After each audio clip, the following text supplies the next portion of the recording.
ಬಿಡಿಸುತ್ತ ಕಣ್ಣುಗಳ ಮೇಲೆ 5 4 3 2 1 0. ಅಷ್ಟೇ ನಿಧಾನವಾಗಿ ಕೈಗಳನ್ನು ನೋಡುತ್ತಾ ಕಣ್ಣುಗಳನ್ನ ಬಿಡೋಣ ಮಾಸ್ಟರ್ಸ್. ಕರಾಗ್ರ ವಸತಿ ಲಕ್ಷ್ಮಿ, ಕರಮಧ್ಯೆ ಸರಸ್ವತಿ, ಕರಮೂಲೆ ಸ್ಥಿತ ಗೌರಿ, ಪ್ರಭಾತೆ ಕರದರ್ಶನಂ. ಮಾಸ್ಟರ್ಸ್, ಇಷ್ಟೊತ್ತು ಧ್ಯಾನದ ಸವಿಯನ್ನ ಸವಿದಿದ್ದೇವೆ. ಮುಂದಿನ ಕಾರ್ಯಕ್ರಮ ಸತ್ಸಂಗದ ಕಾರ್ಯಕ್ರಮ.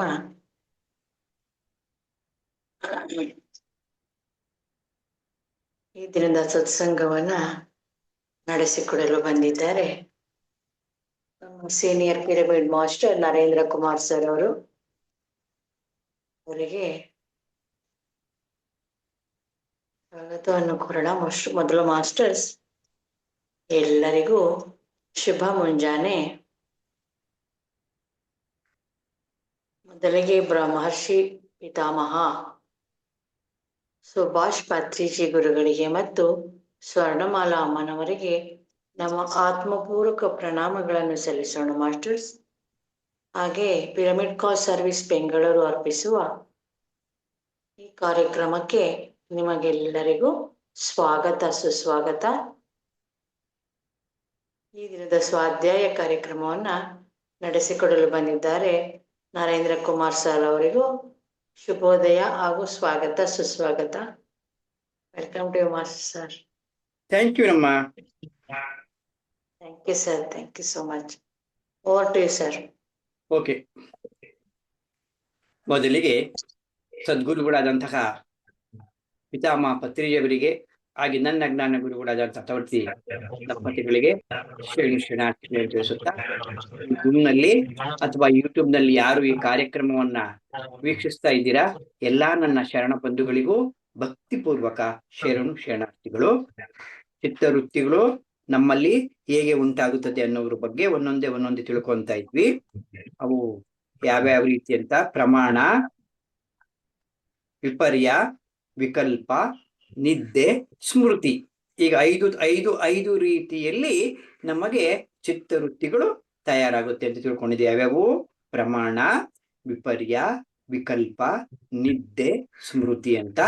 ಪ್ರಮಾಣದಲ್ಲಿ ಅನುಮಾನ ಪ್ರತ್ಯಕ್ಷ ಪ್ರಮಾಣ, ಅನುಮಾನ ಪ್ರಮಾಣ, ಆಗಮ ಪ್ರಮಾಣ ಅಂತ 3 ವಿಧವಾಗಿ ತಿಳ್ಕೊಂಡ್ವಿ. ಆಮೇಲೆ ವಿಕಲ್ಪದ ಬಗ್ಗೆ ತಿಳ್ಕೊಂಡ್ವಿ. ಆಮೇಲೆ ಪ್ರಮಾಣ ಆಯ್ತು, ವಿಪರ್ಯ ತಿಳ್ಕೊಂಡಿದ್ದೀವಿ. ಇವಾಗ ವಿಕಲ್ಪ ತಿಳ್ಕೊಳ್ಳೋಣ. ಸ್ವಲ್ಪ ವಿಕಲ್ಪ ತಿಳ್ಕೊಂಡಿದ್ದೀವಿ, ಗೊತ್ತಿಲ್ಲ, ಸ್ವಲ್ಪ ಹೇಳ್ತೀನಿ, ಹೇಳಿದ್ರು ಪರವಾಗಿಲ್ಲ. ವಿಕಲ್ಪ ಅಂತಂದ್ರೆ ಏನು ಅಂದ್ರೆ, ಇಲ್ಲಿ ವಿಕಲ್ಪ ಅಂತಂದ್ರೆ ನಾವು ಕೆಟ್ಟದ್ದಾಗಿ ಊಹಿಸ್ಕೊಳ್ಳೋದು, ಒಳ್ಳೇದನ್ನು ಕೂಡ ಕೆಟ್ಟದ್ದಾಗಿ ಊಹಿಸ್ಕೊಳ್ಳೋದು. ಇದನ್ನ ವಿಕಲ್ಪ ಅಂತ ಅಂತಾರೆ. ಏನಾದ್ರು ಒಳ್ಳೇದು ಹೇಳಿದ್ರು ಅದನ್ನ ನಾವು ಕೆಟ್ಟದ್ದಾಗಿ ತಿಳ್ಕೊಳ್ಳೋದು. ಏನೋ ಅಲ್ಲಿ ಆ ರೀತಿಯಾಗಿ ಅದನ್ನ ವಿಕಲ್ಪ ಅಂತ ಹೇಳ್ತಾರೆ. ಮೋಸ್ಟ್ಲಿ ನಾನು ಹೇಳಿರ್ಬೋದು. ಇದನ್ನ ನಾವು ರೈಲಲ್ಲಿ ಪ್ರಯಾಣ ಮಾಡ್ತಾ ಇರ್ತೀವಿ, ನಮ್ಗೆ ಗೊತ್ತಾಗಲ್ಲ, ಕೇಳಿಸಲ್ಲ, ಜಿರುಗಿರಿ ಅಂತೀವಿ. ಅವ್ರಿಗೆ ಬಾಯಿ ಮಾತಾಡೋದು ಬರೋದಿಲ್ಲ. ಅವಾಗ ಏನಾಗ್ತೀವಿ, ಸನ್ನೆ ಮಾಡಿ ತಿಳಿಸ್ತಾ ಇರ್ತೀವಿ ನಾವು, ಅಲ್ವಾ? ಕೂಡ ಸನ್ನೆ ಮಾಡ್ಲಿಕ್ಕೆ ತಿಳಿಸ್ತಾ ಇರ್ತೀವಿ. ಅದಕ್ಕೆ ಮಹಾತ್ಮ ಗಾಂಧೀಜಿಯವರು ಏನ್ ಹೇಳಿದ್ದಾರೆ ಅಂತಂದ್ರೆ, ಕೆಟ್ಟದ್ದನ್ನ ನೋಡ್ಬಾರ್ದು, ಕೆಟ್ಟದ್ದನ್ನ ಕೇಳಬಾರ್ದು,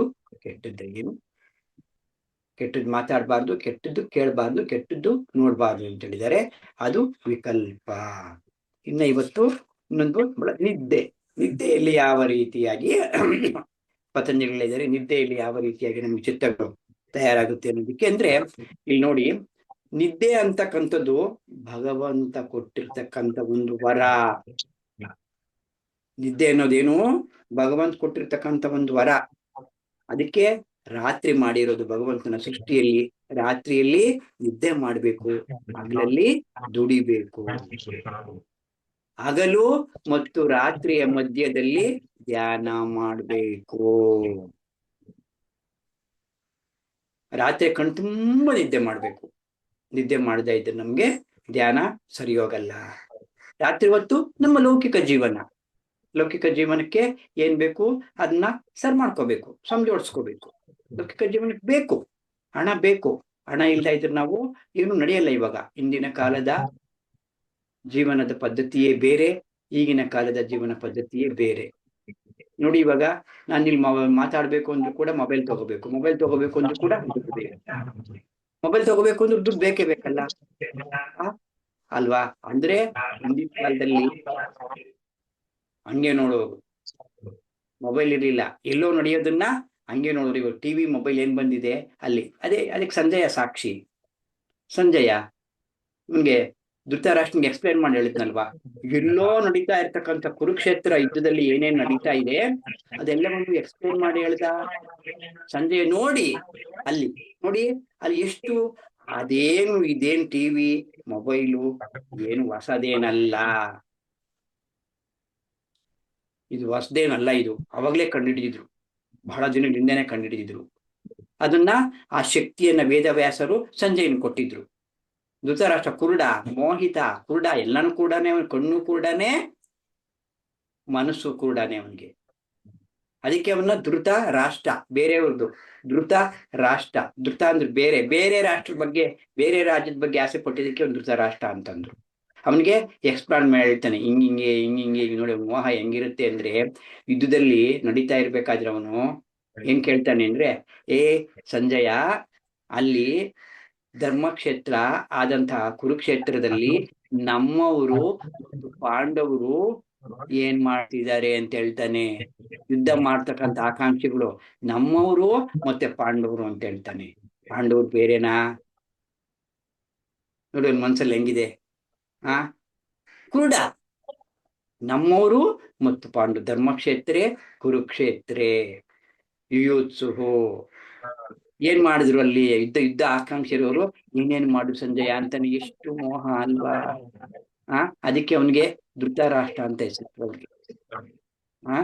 ಹಂಗೆ ಎಲ್ಲೋ ನಡೆಯೋದನ್ನ ಅಲ್ಲಿ ಕಂಡುಹಿಡಿದ್ರು. ಈ ಫೋನುಗಳು ಅಂತೀರಾ, ಮೇಘದೂತ ಸಂದೇಶ ಇನ್ನು ಗಿಳಿಗಳ ಮುಖಾಂತರ ಸಂದೇಶ ಕಳಿಸ್ತಾ ಇದ್ರು. ಚೀಟಿಲ್ ಬರ್ದ್ಬಿಟ್ಟು ಗಿಳಿಗಳ ಮುಖಾಂತರ ಸಂದೇಶ ಕಳಿಸ್ತಾ ಇದ್ರು. ಅವಾಗ ಸಂದೇಶ ಮೇಘ, ಹಂಗೆ ಮೇಘ ಸಂದೇಶ ಕಳಿಸ್ತಾ ಇದ್ರು. ಎಲ್ಲ ಇತ್ತು, ಇದೇನ್ ಹೊಸ್ದಾಗಿ ಬಂದಿರೋದೇನಲ್ಲ. ಈ ಧ್ಯಾನವೂ ಕೂಡ ಮುಂಚೆನೆ ಇತ್ತು. ಇದೇನು ಹೊಸ್ದಾಗಿ ಕಂಡಿಡ್ತಿರೋದೇನಲ್ಲ. ಧ್ಯಾನ ಕೃತಯುಗದ ವಿದ್ಯೆ ಅಲ್ವಾ? ಈ ಹಿಂದಿನ ಕಾಲದಲ್ಲಿ ಕಂಡಿಡಿದ್ನು ಪತ್ರಿಜಿಯವರು ಅದನ್ನ ನಮ್ಗೆ ತೆಗೆದು ಕೊಟ್ಟಿದ್ದಾರೆ. ನಾನೇನು ಹೊಸ್ದಾಗಿ ಹೇಳಿಲ್ಲ ಅಂತ ಹೇಳಿದ್ರು ಪತ್ರಿಜಿ. ನಾನೇನು ಹೊಸದು ಹೇಳ್ತಾ ಇಲ್ಲ, ಎಲ್ಲೋ ಡಸ್ಟ್ಬಿನ್ ಅಲ್ಲಿ ಬಿದ್ದಿರ್ತಕ್ಕಂಥದ್ದನ್ನ. ಗೌತಮ ಬುದ್ಧರ ಕಾಲದಲ್ಲಿ ಧ್ಯಾನದ ಬಗ್ಗೆ ಗೌತಮ ಬುದ್ಧ ಹೇಳಿದ್ರು, ಅಷ್ಟಕ್ಕೆ ಸ್ಟಾಪ್ ಆಯ್ತು. ಮತ್ತೆ ಯಾರು ಬರ್ಲಿಲ್ಲ ಧ್ಯಾನದ ಬಗ್ಗೆ ಅಷ್ಟು ವಿಶೇಷವಾಗಿ ಹೇಳಿಲ್ಲ. ಅದೇ ಈ ಕಲಿಯುಗದಲ್ಲಿ ಹೇಳಿದ್ರು. ಕಲಿಯುಗದಲ್ಲಿ ಎಲ್ಲಾ ಮಾಸ್ಟರ್ಸು ಹೇಳಿದ್ರು. ಒಂದೊಂದು ರೀತಿ ಕನ್ಫ್ಯೂಷನ್ ಏನೋ ಆಯ್ತು ಅಲ್ಲಿ ಆದ್ರೆ ಡೈರೆಕ್ಟ್ ಕನ್ಫ್ಯೂಷನ್ ಆಗ್ದಂಗೆ ಹೇಳ್ತಕ್ಕಂಥ ಹೇಳಿದ್ದು, ಡೈರೆಕ್ಟ್ ಆಗಿ ಹೇಳಿದ್ದು ಪತ್ರಿಜಿಯವರು. ಕನ್ಫ್ಯೂಸ್ ಆಗ್ದಂಗೆ ಸೆರವಾಗಿ ಕೂತ್ಕೋ, ಆರಾಮಾಗಿ ಕೂತ್ಕೋ, ಎಲ್ಲರೂ ಧ್ಯಾನ ಮಾಡ್ಬೋದು, ಹೆಣ್ಮಕ್ಳು ಧ್ಯಾನ ಮಾಡ್ಬೋದು ಅಲ್ವಾ? ಹಿಂದಿನ ಕಾಲದಲ್ಲಿ ಹೆಣ್ಮಕ್ಳು ಯಾರು ತಪಸ್ಗೆ ಎಲ್ಲ ಹೋಗ್ತಾ ಇದ್ರು ತಪಸ್ ಮಾಡ್ತಾ ಇದ್ರು. ಯಾರೋ ಕೆಲವರು ಮಾತ್ರ, ಅಕ್ಕಮಹಾದೇವಿ ಅಂತವ್ರು ಮಹಾ ಯೋಗಿನಿರು, ಅವ್ರು ಮಾತ್ರ ಧ್ಯಾನ ಮಾಡೋರು, ತಪಸ್ ಮಾಡ್ತಾ ಇದ್ರು. ಅದಕ್ಕೆ ಪತ್ರಿಜಿ ಏನ್ ಹೇಳಿದ್ರು, ಹೆಣ್ಮಕ್ಳು ಕೂಡ ಧ್ಯಾನ ಮಾಡ್ಬೋದು, ಗಂಡ್ಮಕ್ಳು ಕೂಡ ಧ್ಯಾನ ಮಾಡ್ಬೋದು, ಎಲ್ಲರೂ ಧ್ಯಾನ ಮಾಡ್ಬೋದು ಅಂತಕ್ಕಂಥದ್ದನ್ನ ಸರಳವಾಗಿ ಸುಲಭವಾಗಿ ಹೇಳಿದ್ದಾರೆ. ಮತ್ತೆ ಪತ್ರಿಜಿಯವರಿಗೆ ಎಷ್ಟು ಧನ್ಯವಾದ ಹೇಳಿದ್ರು ಕೂಡ ಸಾಲದು ನಾವು, ಅಲ್ವಾ? ಹಂಗಾಗಿ ಇವಾಗ ನಿದ್ದೆ ಬಗ್ಗೆ ಸ್ವಲ್ಪ ನೋಡಿ. ನಿದ್ದೆ ಅನ್ನೋದೇನು ಒಂದು ವರ, ನಿದ್ದೆ ಅನ್ನೋದು ಒಂದು ವರ. ನಿದ್ದೆನೂ ಮಾಡ್ಬೇಕು ಅಂತ ಹೇಳ್ತಾರೆ ಪತ್ರಿಜಿ ಅಲ್ವಾ? ನಿದ್ದೆ ಹಗಲು ರಾತ್ರಿಯ ಮಧ್ಯದ ಸಂಧ್ಯಾಕಾಲದಲ್ಲಿ ಧ್ಯಾನವನ್ನ ಮಾಡಬೇಕು. ಸಂಧ್ಯಾಕಾಲ ಅಂದ್ರೆ ಹಗಲು ರಾತ್ರಿ ಮಧ್ಯೆ, ಅಲ್ಲಿ ತುಂಬಾ ಪ್ರಶಸ್ತವಾದ ಸಮಯ ಅದು ಸಂಧ್ಯಾಕಾಲ. ಯಾಕಂದ್ರೆ ಸಂಧ್ಯಾಕಾಲದಲ್ಲಿ ಧ್ಯಾನ ಮಾಡ್ಬೇಕು ಅಂತಂದ್ರೆ, ಸಂಧ್ಯಾಕಾಲದಲ್ಲಿ ಬೆಳಗ್ಗೆ ನಾವು ರಾತ್ರಿ ಮಲ್ಕೊಂಡಾಗ ಸ್ವಲ್ಪ ನಮ್ಮ ಆಲೋಚನೆಗಳೆಲ್ಲ ಸಂಪೂರ್ಣವಾಗಿ ಹೊರಟೋಗಿರುತ್ತೆ. ಆವತ್ತಿನ ಆ ಒಂದು ದಿನದ ಹಗಲಿನ ಕಾರ್ಯಕ್ರಮಗಳು ಏನೇನು ಮಾಡ್ಕೊಂಡಿರ್ತೀವೋ ಅವನ್ನೆಲ್ಲ ಮರ್ತೋಗ್ಬಿಟ್ಟಿರ್ತೀವಿ. ಆಗ ಆಲೋಚನೆಗಳು ಕಡಿಮೆ ಇರುತ್ತೆ ಸಂಧ್ಯಾಕಾಲದಲ್ಲಿ ಧ್ಯಾನ ಮಾಡಿದಾಗ, ಅಲ್ವಾ? ಮತ್ತೆ ಇನ್ನ ಸಾಯಂಕಾಲ ಸಂಧ್ಯದಲ್ಲಿ ಯಾಕೆ ಮಾಡ್ಬೇಕು ಅಂದ್ರೆ, ಇಲ್ಲಿ ಬೆಳಗ್ಗೆ ಎಲ್ಲ ಇರ್ತಾವಲ್ವಾ, ಅವನ್ನ ಮರೆಯೋದಿಕ್ಕೆ ಸಾಯಂಕಾಲ ಬೆಳಗ್ಗೆ ಎಲ್ಲ ಕೆಲಸ ಮಾಡಿರ್ತೀವಲ್ವಾ, ಸಾಯಂಕಾಲ ಸಂಧ್ಯಾ ಅಂದ್ರೆ ಸಾಯಂ ಸಂಧ್ಯಾ ಉದಯಂ ಸಂಧ್ಯಾ ಅಂತ. ಅವಾಗ ಮಾಡಿದಾಗ ಎಲ್ಲ ಜ್ಞಾಪಕ ಮಾಡಿರ್ತೀವಿ, ನಾವೇನೇನು ರಿಮೆಂಬರ್ ಬರ್ತಾ ಇರುತ್ತಲ್ವಾ, ಏನ್ ಕೆಲಸ ಮಾಡಿದ್ವಿ ಏನಿಲ್ಲ, ಆಗ್ಲೆಲ್ಲ ಏನೇನೋ ಎಷ್ಟೋ ಕೆಲಸಗಳು ಮಾಡ್ತಾ ಇರ್ತೀವಿ. ಅವೆಲ್ಲ ಧ್ಯಾನದಾಗ ಕೂತ್ಕೊಂಡು ಮರ್ತು ಬಿಡ್ತೀವಿ.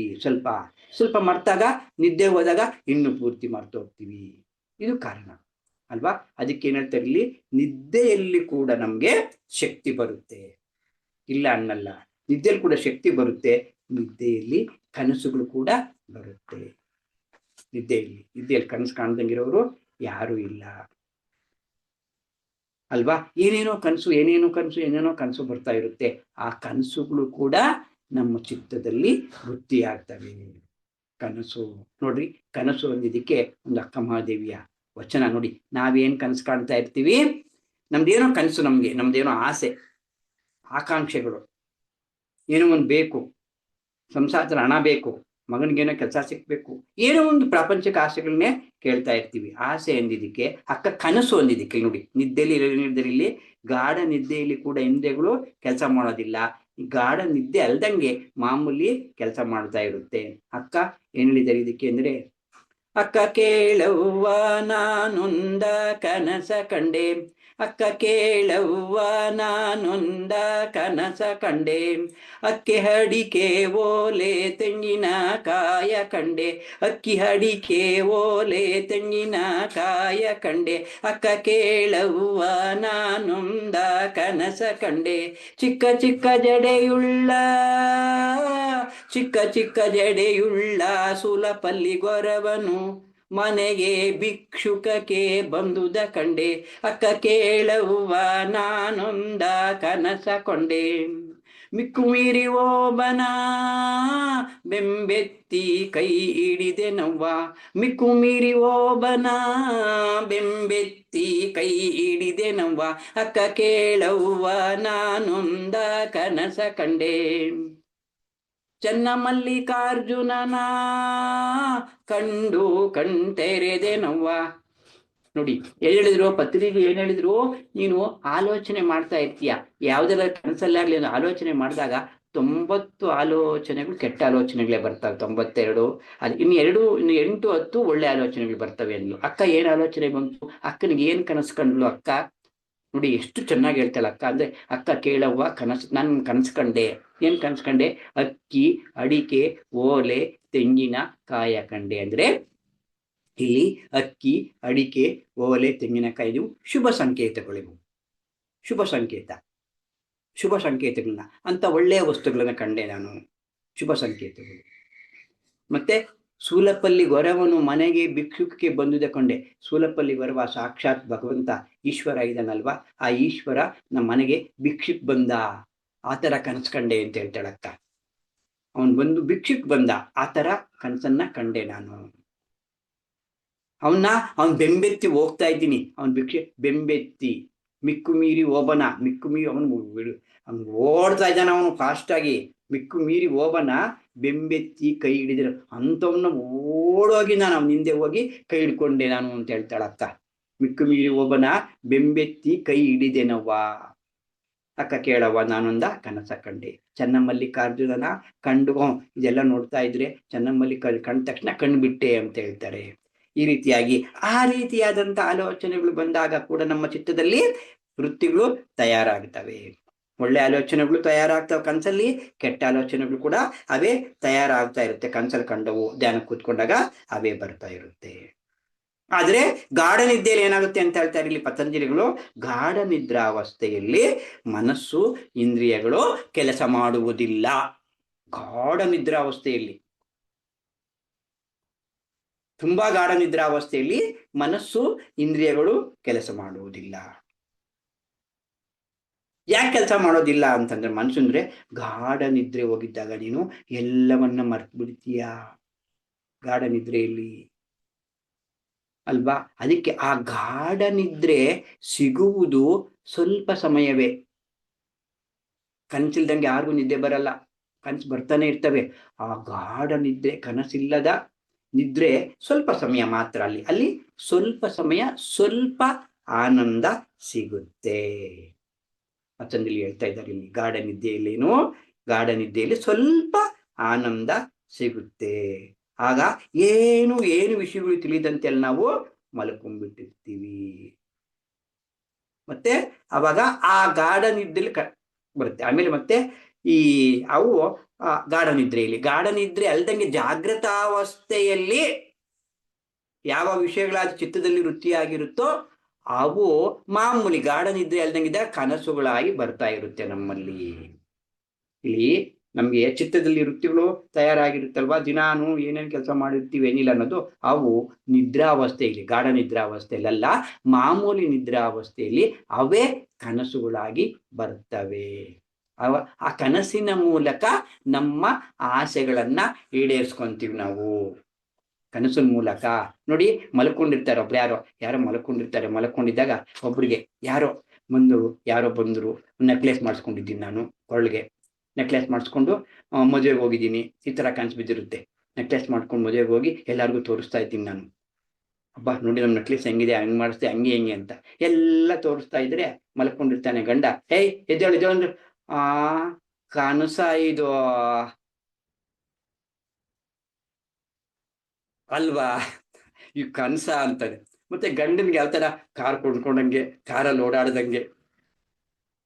ಹೆಂಡ್ತಿ ಎದ್ದೇಳ ಟೈಮ್ ಆಯ್ತು ಅಂದ್ರೆ, ಕಾರಲ್ಲಿ ಓಡಾಡ್ತಾ ಇದ್ದೀರಿ, ನಾನು ಎದ್ದೇಳಿಸ್ತಾ ಇದ್ದೀಯಾ ಅಂತ.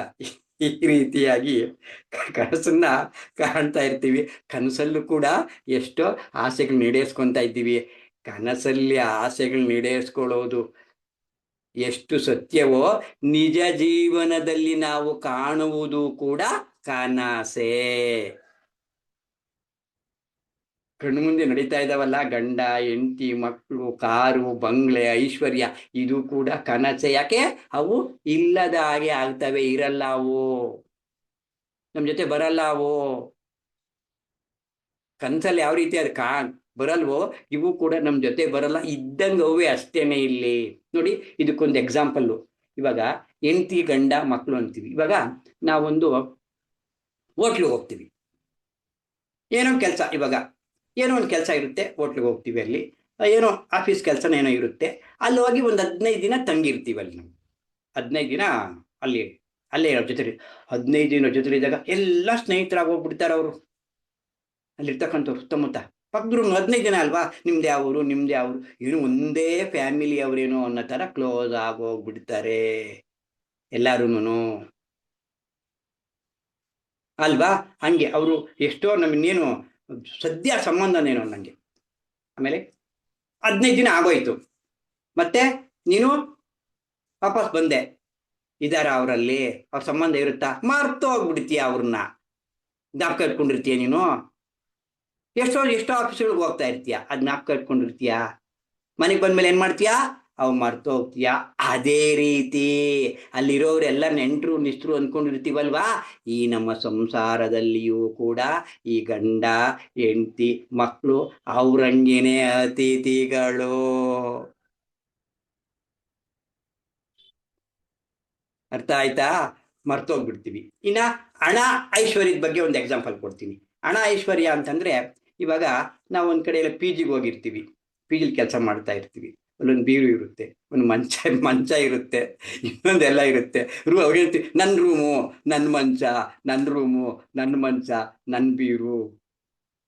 ಆಫೀಸಲ್ಲಿ ಹೋಗ್ತೀವಿ, ನಂದು ಈ ಆಫೀಸ್ ಈ ಬೆಂಚ್ ನಂದು, ಎಲ್ಲ ನನ್ನ ಬೀರು ನಂದು, ಇಲ್ಲಿ ವಸ್ತುಗಳೆಲ್ಲ ನನ್ನವೇ ಅನ್ಕೊಂತೀವಿ. ನನ್ನ ಚೇರ್ ಮೇಲೆ ಯಾಕೆ ಕೂತಿದ್ದೀಯ ನೀನು? ನನ್ನ ಚೇರ್ ಮೇಲೆ ಯಾಕೆ ಕೂತಿದ್ದೀಯ ನೀನು? ನನ್ನ ಚೇರ್ ಕೊಡಪ್ಪ ಅಂತೀವಿ ಅಲ್ವಾ. ಎಲ್ಲ ಅಂತೀವಿ, ಎಲ್ಲ ಮಾಡ್ತೀವಿ. ಆಮೇಲೆ ಏನಾಗ್ತೀವಿ? ಮನೆಗೆ ಬರ್ತೀವಿ, ಇರ್ತಾವ ಮನೆಯಲ್ಲವು? ಇರಲ್ಲ. ಅಥವಾ ರಿಟೈರ್ಡೇ ಆದ್ರಿ ಅನ್ಕೊಳ್ಳಿ, ರಿಟೈರ್ಡ್ ಎಲ್ಲ ಅವ್ರ ಚೇರುಗಳೆಲ್ಲ ಇರ್ತವೆ. ಬಿಟ್ಟು ಬಂದ್ಬಿಟ್ರಿ, PG ಬಿಟ್ಟು ಬಂದ್ಬಿಟ್ಟು ಇನ್ನೊಂದು ಬಿಟ್ರಿ. ಈ ವಸ್ತುಗಳು ಕೂಡ ಅವನ್ನ ಹೆಂಗ್ ಬಂದ್ಬಿಡ್ತಿರೋ, ಇವು ಕೂಡ ಮರ್ತೋಗೋದೆ. ಇವು ಕೂಡ ವಸ್ತುಗಳು ಅಂದ್ರೆ ಏನ್ ಕಣ್ಣಿಗೆ ಕಾಣಿಸೋ ಐಶ್ವರ್ಯ, ಹಣ, ಇದು ಕೂಡ ಶಾಶ್ವತ ಅಲ್ಲ. Very simple example. ಇದು ಕೂಡ ನಮ್ಗೆ ಶಾಶ್ವತ ಅಲ್ಲ. ಆ ರೀತಿಯಾಗಿ ಕನಸಲ್ಲೂ ಕೂಡ ನಾವು ಆ ಚಿತ್ತವೃತ್ತಿಗಳು ನಿರೋಧಿ ಆಗುತ್ತೆ. ಆದರೆ ಈ ಧ್ಯಾನದಲ್ಲಿ, ಗಾಢ ನಿದ್ರೆಯಲ್ಲಿ ಸ್ವಲ್ಪ ಸಮಯ ನಮ್ಗೆ ಶೂನ್ಯ ಸ್ಥಿತಿ ಸಿಗುತ್ತೆ ಗಾಢ ನಿದ್ರೆಯಲ್ಲಿ. ಆದರೆ ಧ್ಯಾನಾವಸ್ಥೆಯಲ್ಲಿ ಬಹಳ ಜಾಸ್ತಿ ಸಮಯ ಶೂನ್ಯ ಸ್ಥಿತಿ ಸಿಗುತ್ತೆ. ಯಾವಾಗ ಧ್ಯಾನವನ್ನು ಹೆಚ್ಚು ಮಾಡಿದಾಗ. ಅದಕ್ಕೆ ಪತ್ರಿಜಿ ಹೆಚ್ಚು ಧ್ಯಾನ ಮಾಡಿದಾಗ ಮಾತ್ರ ಶೂನ್ಯ ಸ್ಥಿತಿ ಸಿಗುತ್ತೆ ಅಂತ ಪತ್ರಿಜಿ ಅವ್ರ ಮೊನ್ನೆ ಯಾವುದೋ ಒಂದು ಹೇಳ್ತಿದ್ರು. ಅಷ್ಟು ಸ್ಥಿತಿಗೆ ಬರ್ದಿದ್ರು ಪರವಾಗಿಲ್ಲ, ಒಳ್ಳೆ ಆಲೋಚನೆಯನ್ನು ಮಾಡು ಅಂತ ಹೇಳಿದ್ದಾರೆ. ಆಲೋಚನೆ ನಿಲ್ಸಕ್ಕಾಗೋದೇ ಇಲ್ಲ ಅಂತಾರೆ, ಸಾಧ್ಯ, ನಿಲ್ಸ್ಬೋದು. ಆಲೋಚನೆ ನಿಲ್ಸಕ್ಕಾಗುತ್ತೆ? ಬಹಳ ಸಾಧನೆ ಮಾಡಬೇಕು, ಅಂದ್ರೆ ಬಹಳ ಸಾಧನೆ ಮಾಡಬೇಕು, ತುಂಬಾ ಸಾಧನೆ ಮಾಡಬೇಕು. ತುಂಬಾ ಸಾಧನೆ ಮಾಡಿದಾಗ ಆಲೋಚನೆಗಳು ನಿಲ್ಲುತ್ತೆ. ಆ ಆಲೋಚನೆಯಲ್ಲಿ ಇಲ್ದ ಸ್ಥಿತಿಯಲ್ಲಿ ನಾವು ಆನಂದ. ನೋಡಿ, ಒಂದು ನಾವು ಆಲೋಚನೆಗಳು ಬರ್ತಾ ಇರುತ್ತೆ. ಆಲೋಚನೆಗಳು ಬಂದಾಗ ಅದನ್ನ ಯಾರು ಗಮನಿಸ್ತಾ ಇದ್ದಾರೆ? ಇಲ್ಲಿ ಆಲೋಚನೆ ಬರ್ತಾ ಇರೋದನ್ನ ನಾವು ಗಮನಿಸ್ತಾ ಇದ್ದೀನಿ. ಆಲೋಚನೆಗಳನ್ನ ಮನಸ್ಸು ಗಮನಿಸ್ತಾ ಇದೆ. ಆ ಆಲೋಚನೆಗಳನ್ನ ಆ ಸಿಯರು ನೋಡ್ತಾ ಇದ್ದಾನೆ, ಆಲೋಚನೆಗಳು ನೋಡ್ತಾ ಇದ್ದಾನೆ. ಸಿಯರ್ ಅಂದ್ರೆ ನೋಡುವವನು. ಆಲೋಚನೆಗಳು, ಆ ನೋಡುವವನಿಗೂ ಆಲೋಚನೆಗಳಿಗೂ ಮಧ್ಯ ಗ್ಯಾಪ್ ಇರುತ್ತೆ, ಆ ಡಿಸ್ಟೆನ್ಸ್ ಇತ್ತೆ. ಆ ಡಿಸ್ಟೆನ್ಸೇ ಚೈತನ್ಯ ಅಂತ ಕರೆದ್ರು, ಜಾಗೃತಿ ಅಂತ ಕರೆದ್ರು, ಎಚ್ಚರ ಅಂತ ಕರೆದ್ರು ಅದನ್ನ, ಆ ಚೈತನ್ಯವನ್ನ ಅಲ್ವಾ. ಆ ಚೈತನ್ಯ ಎಷ್ಟು ಎಷ್ಟು ಸಮಯ ಜಾಸ್ತಿ ಆಗ್ತಾ ಇರುತ್ತೋ ಅಷ್ಟು ಅಷ್ಟು ಸಮಯ ನಮ್ಮಲ್ಲಿ ಶಕ್ತಿ ಜಾಸ್ತಿ ಆಗುತ್ತೆ, ಆತ್ಮಶಕ್ತಿ ಜಾಸ್ತಿ ಆಗ್ತಾ ಇರುತ್ತೆ. ಇದು ಬಿಟ್ಟರೆ ಬೇರೆ ದಾರಿ ಇಲ್ವೇ ಇಲ್ಲ. ಯಾರಾದ್ರೂ ಅಷ್ಟೇನೆ, ಇಲ್ಲಿ ಈ ಶಕ್ತಿಯನ್ನು ಹೆಚ್ಚು ಯಾರು ಸಂಪಾದನೆ ಮಾಡ್ಕೊಂತಾರೋ ಅವರು ಆ ಎಚ್ಚರ ಸ್ಥಿತಿ ಇರುತ್ತಲ್ವಾ, ಆ ಡಿಸ್ಟೆನ್ಸು, ಆ ಗ್ಯಾಪು, ಅದರಲ್ಲಿ ಮಾತ್ರನೇ ನಮ್ಗೆ ಆನಂದ ಸಿಗೋದು. ಅದು ಹೇಳಕ್ಕಾಗಲ್ಲ. ಕೆಲವರಿಗೆ ಹಿಂದಿನ ಜನ್ಮ ಸುಕೃತ ಇರೋರಿಗೆ ಧ್ಯಾನಕ್ಕೆ ಬಂದು 1 ವರ್ಷಕ್ಕೆ ಸಿಗುತ್ತೆ, ಕೆಲವ್ರಿಗೆ 6 ತಿಂಗಳಿಗೆ ಸಿಗುತ್ತೆ, ಕೆಲವರು ಒಂದೇ ದಿನಕ್ಕೆ ನಾವು ಸಿಕ್ತು ಅಂತ ಹೇಳ್ತಾರೆ. ಅದೇನು ಸುಳ್ಳಲ್ಲ, ಅವ್ರು ಹೇಳೋದೇನು ಸುಳ್ಳಲ್ಲ. ಕೆಲವರಿಗೆ ನಾನು ಒಂದೇ ದಿನಕ್ಕೆ ಶೂನ್ಯಕ್ಕೆ ಹೊರಟೋದೆ ಅಂತ ಹೇಳ್ತಾರೆ, ಏನು ಜ್ಞಾಪಕನೇ ಇಲ್ಲ ಅಂತ ಹೇಳ್ತಾರೆ. ಅದು ಹಿಂದಿನ ಜನ್ಮ ಸುಕೃತ ಪ್ರಕಾರವಾಗಿ ಅದು ನಡೆದಿರುತ್ತೆ, ಅದು ನಾನು ಇಲ್ಲ ಅಂತ ಹೇಳಲ್ಲ ಅದನ್ನ, ಅಲ್ವಾ. ನೋಡಿ, ಮೊನ್ನೆ ನಾನು ಹತ್ತಿಬೆಲೆ ಹತ್ರ, ಸೂಲಿಬೆಲೆ ಹತ್ರ ಹತ್ತಿಬೆಲೆ ಅಂತ ಒಂದಲ್ಲಿ ಕ್ಲಾಸ್ ಮಾಡಕ್ ಹೋಗಿದ್ದೆ. ಅಲ್ಲಿ ಒಬ್ರು ನೋಡಿ, ಅಲ್ಲಿ ಅವ್ರು ಏನೋ ಮಾಡ್ತಾ ಇದ್ದಾರೆ, ಅವರು ಪಿರಮಿಡ್ ಕಟ್ಟಿ ಏನೇನೋ ಮಾಡ್ತಾವನೆ. ಅಲ್ಲಿ ಒಬ್ಬ ಮೇಡಮ್ಮ ಒಂದೇ ದಿನಕ್ಕೆ ಮಾಂಸಾಹಾರ ಬಿಟ್ಬಿಟ್ಟಿದ್ದಾರೆ. ಅವ್ನು ಹೇಳಿದ್ ಒಂದೇ ದಿನಕ್ಕೆ ಮಾಂಸಾಹಾರ ಬಿಟ್ಬಿಟ್ಟವ್ರೆ. ನೋಡು, ಯಾಕೆ ಬಿಟ್ರು ಒಂದೇ ದಿನಕ್ಕೆ ಮಾಂಸಾಹಾರ ಬಿಟ್ರು ಅವರು? ಅವ್ರು ಹಿಂದಿನ ಜನ್ಮದಲ್ಲಿ ಯಾರೋ ಗುರುಗಳು ಬರ್ಲಿ ಅಂತ ಕಾಯ್ತಾ ಇರ್ತಾರೆ. ಆ ರೀತಿಯಾಗಿ ಅವರು ಬದಲಾವಣೆ ಆಗ್ತಾ ಇರ್ತಾರೆ. ಅಲ್ಲಿ ಏನಾಗುತ್ತೆ, ಇಲ್ಲಿ ನಿದ್ದೆಯಲ್ಲೂ ಕೂಡ ನಮ್ಗೆ, ಗಾಢ ನಿದ್ರೆಯಲ್ಲೂ ಕೂಡ ಗ್ಯಾಪು ಸಿಗುತ್ತೆ. ಆದರೆ ಧ್ಯಾನ ಮಾಡಿದಾಗ ಸಂಪೂರ್ಣವಾಗಿ ನಮ್ಗೆ ಆಲೋಚನಾರಹಿತ ಸ್ಥಿತಿ ಸಿಗುತ್ತೆ, ಅಲ್ವಾ. ಅಂದ್ರೆ ಇಲ್ಲಿ ಅವ್ರು ಏನ್ ಹೇಳ್ತಾ ಇದ್ದಾರೆ, ಇಲ್ಲಿ ಧ್ಯಾನದಲ್ಲಿ ಮಾತ್ರ ಹೆಚ್ಚಿನ ಸಮಯ ನಾವು ಧ್ಯಾನ ಸ್ಥಿತಿಯನ್ನ ಪಡ್ಕೋಬಹುದು. ಅಂದ್ರೆ ಇದ್ರಲ್ಲಿ ಏನಾಗುತ್ತೆ, ತಾತ್ಕಾಲಿಕ ಆನಂದ. ಇಲ್ಲಿ ಗಾಢ ನಿದ್ರೆಯಲ್ಲಿ ತಾತ್ಕಾಲಿಕ ಆನಂದ, ಆದರೆ ಧ್ಯಾನ ಮಾಡುವಾಗ ಸಿಗ್ತಕ್ಕಂಥ ಆಲೋಚನೆಯು ಸಮಯ ಶಾಶ್ವತವಾದಂತಹ ಇದು. ಮತ್ತೆ ಅಂತ ನೋಡು, ಕೆಲವರು ನಿದ್ದೆ ಮಾಡ್ತಾ ಇದ್ರೆ ಏನ್ ಮಾಡ್ತಾರೆ, ನಿದ್ದೆ ಮಾಡ್ದಂಗಿರೋರು ಮಾತ್ರೆ ಕೂಡ ತಗೊಂತಾರೆ, ನಿದ್ದೆ ಮಾತ್ರೆ ಕೂಡ ತಗೊಂತಾರೆ.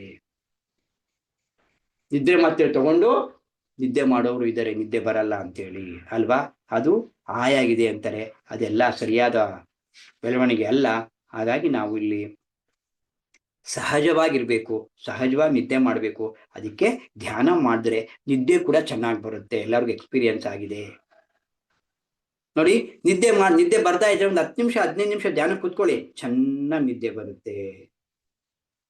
ಅದಕ್ಕೆ ಏನ್ ಹೇಳಿದ್ರು ದೊಡ್ಡವರು, ಏನ್ ಹೇಳ್ತಾರೆ ಇಲ್ಲಿ ಪತಂಜಲಿಗಳು, ದೊಡ್ಡವರು ಏನ್ ಹೇಳಿದ್ರು, ವರ್ತಮಾನದಲ್ಲಿ ಜೀವಿಸ್ರಿ ಅಂತ ಹೇಳಿದ್ದಾರೆ. ವರ್ತಮಾನದಲ್ಲಿ, ಪ್ರೆಸೆಂಟ್ ಅಲ್ಲಿ ಜೀವಿಸಿ. First present, past is past, future is future, present is presentation ಅಂತ ಹೇಳ್ತಾರೆ. ಪ್ರೆಸೆಂಟು ಉಡುಗೊರೆ, ಎಂದೋ ನಡೆದಿರೋ ಘಟನೆಗಳನ್ನ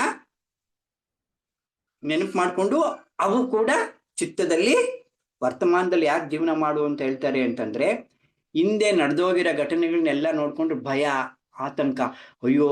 ಕೆಲವರು ಹೇಳ್ತಾರೆ ಹಿಂದಿನ ಜನ್ಮ ತಿಳ್ಕೊಳ್ಳಿ, ಹಿಂದಿನ ಜನ್ಮ ತಿಳ್ಕೊಳ್ಳಿ ಅಂತ. ಹಿಂದಿನ ಜನ್ಮದಲ್ಲಿ ನಾವೇನಾಗಿರ್ತೀವೋ ಅಲ್ಲೇನು ಕೆಟ್ಟದಾಗಿ ಜೀವನದ ಕೆಟ್ಟ ಯಾವುದು ಬಹಳ ಭಯಂಕರವಾದಂತಹ ಜನ್ಮ, ಅವನು ನಾನು ಹಂಗಾಗಿದ್ನ, ಅಯ್ಯಪ್ಪ ಅಂತ ಭಯ, ಬಾಧೆ. ಹಿಂದಿನ ಕಾಲದಲ್ಲಿ ಅಯ್ಯೋ ನಾನು ಹಿಂಗಾಗಿದ್ನ, ನೋವಾಗುತ್ತೆ, ದುಃಖ ಆಗುತ್ತೆ.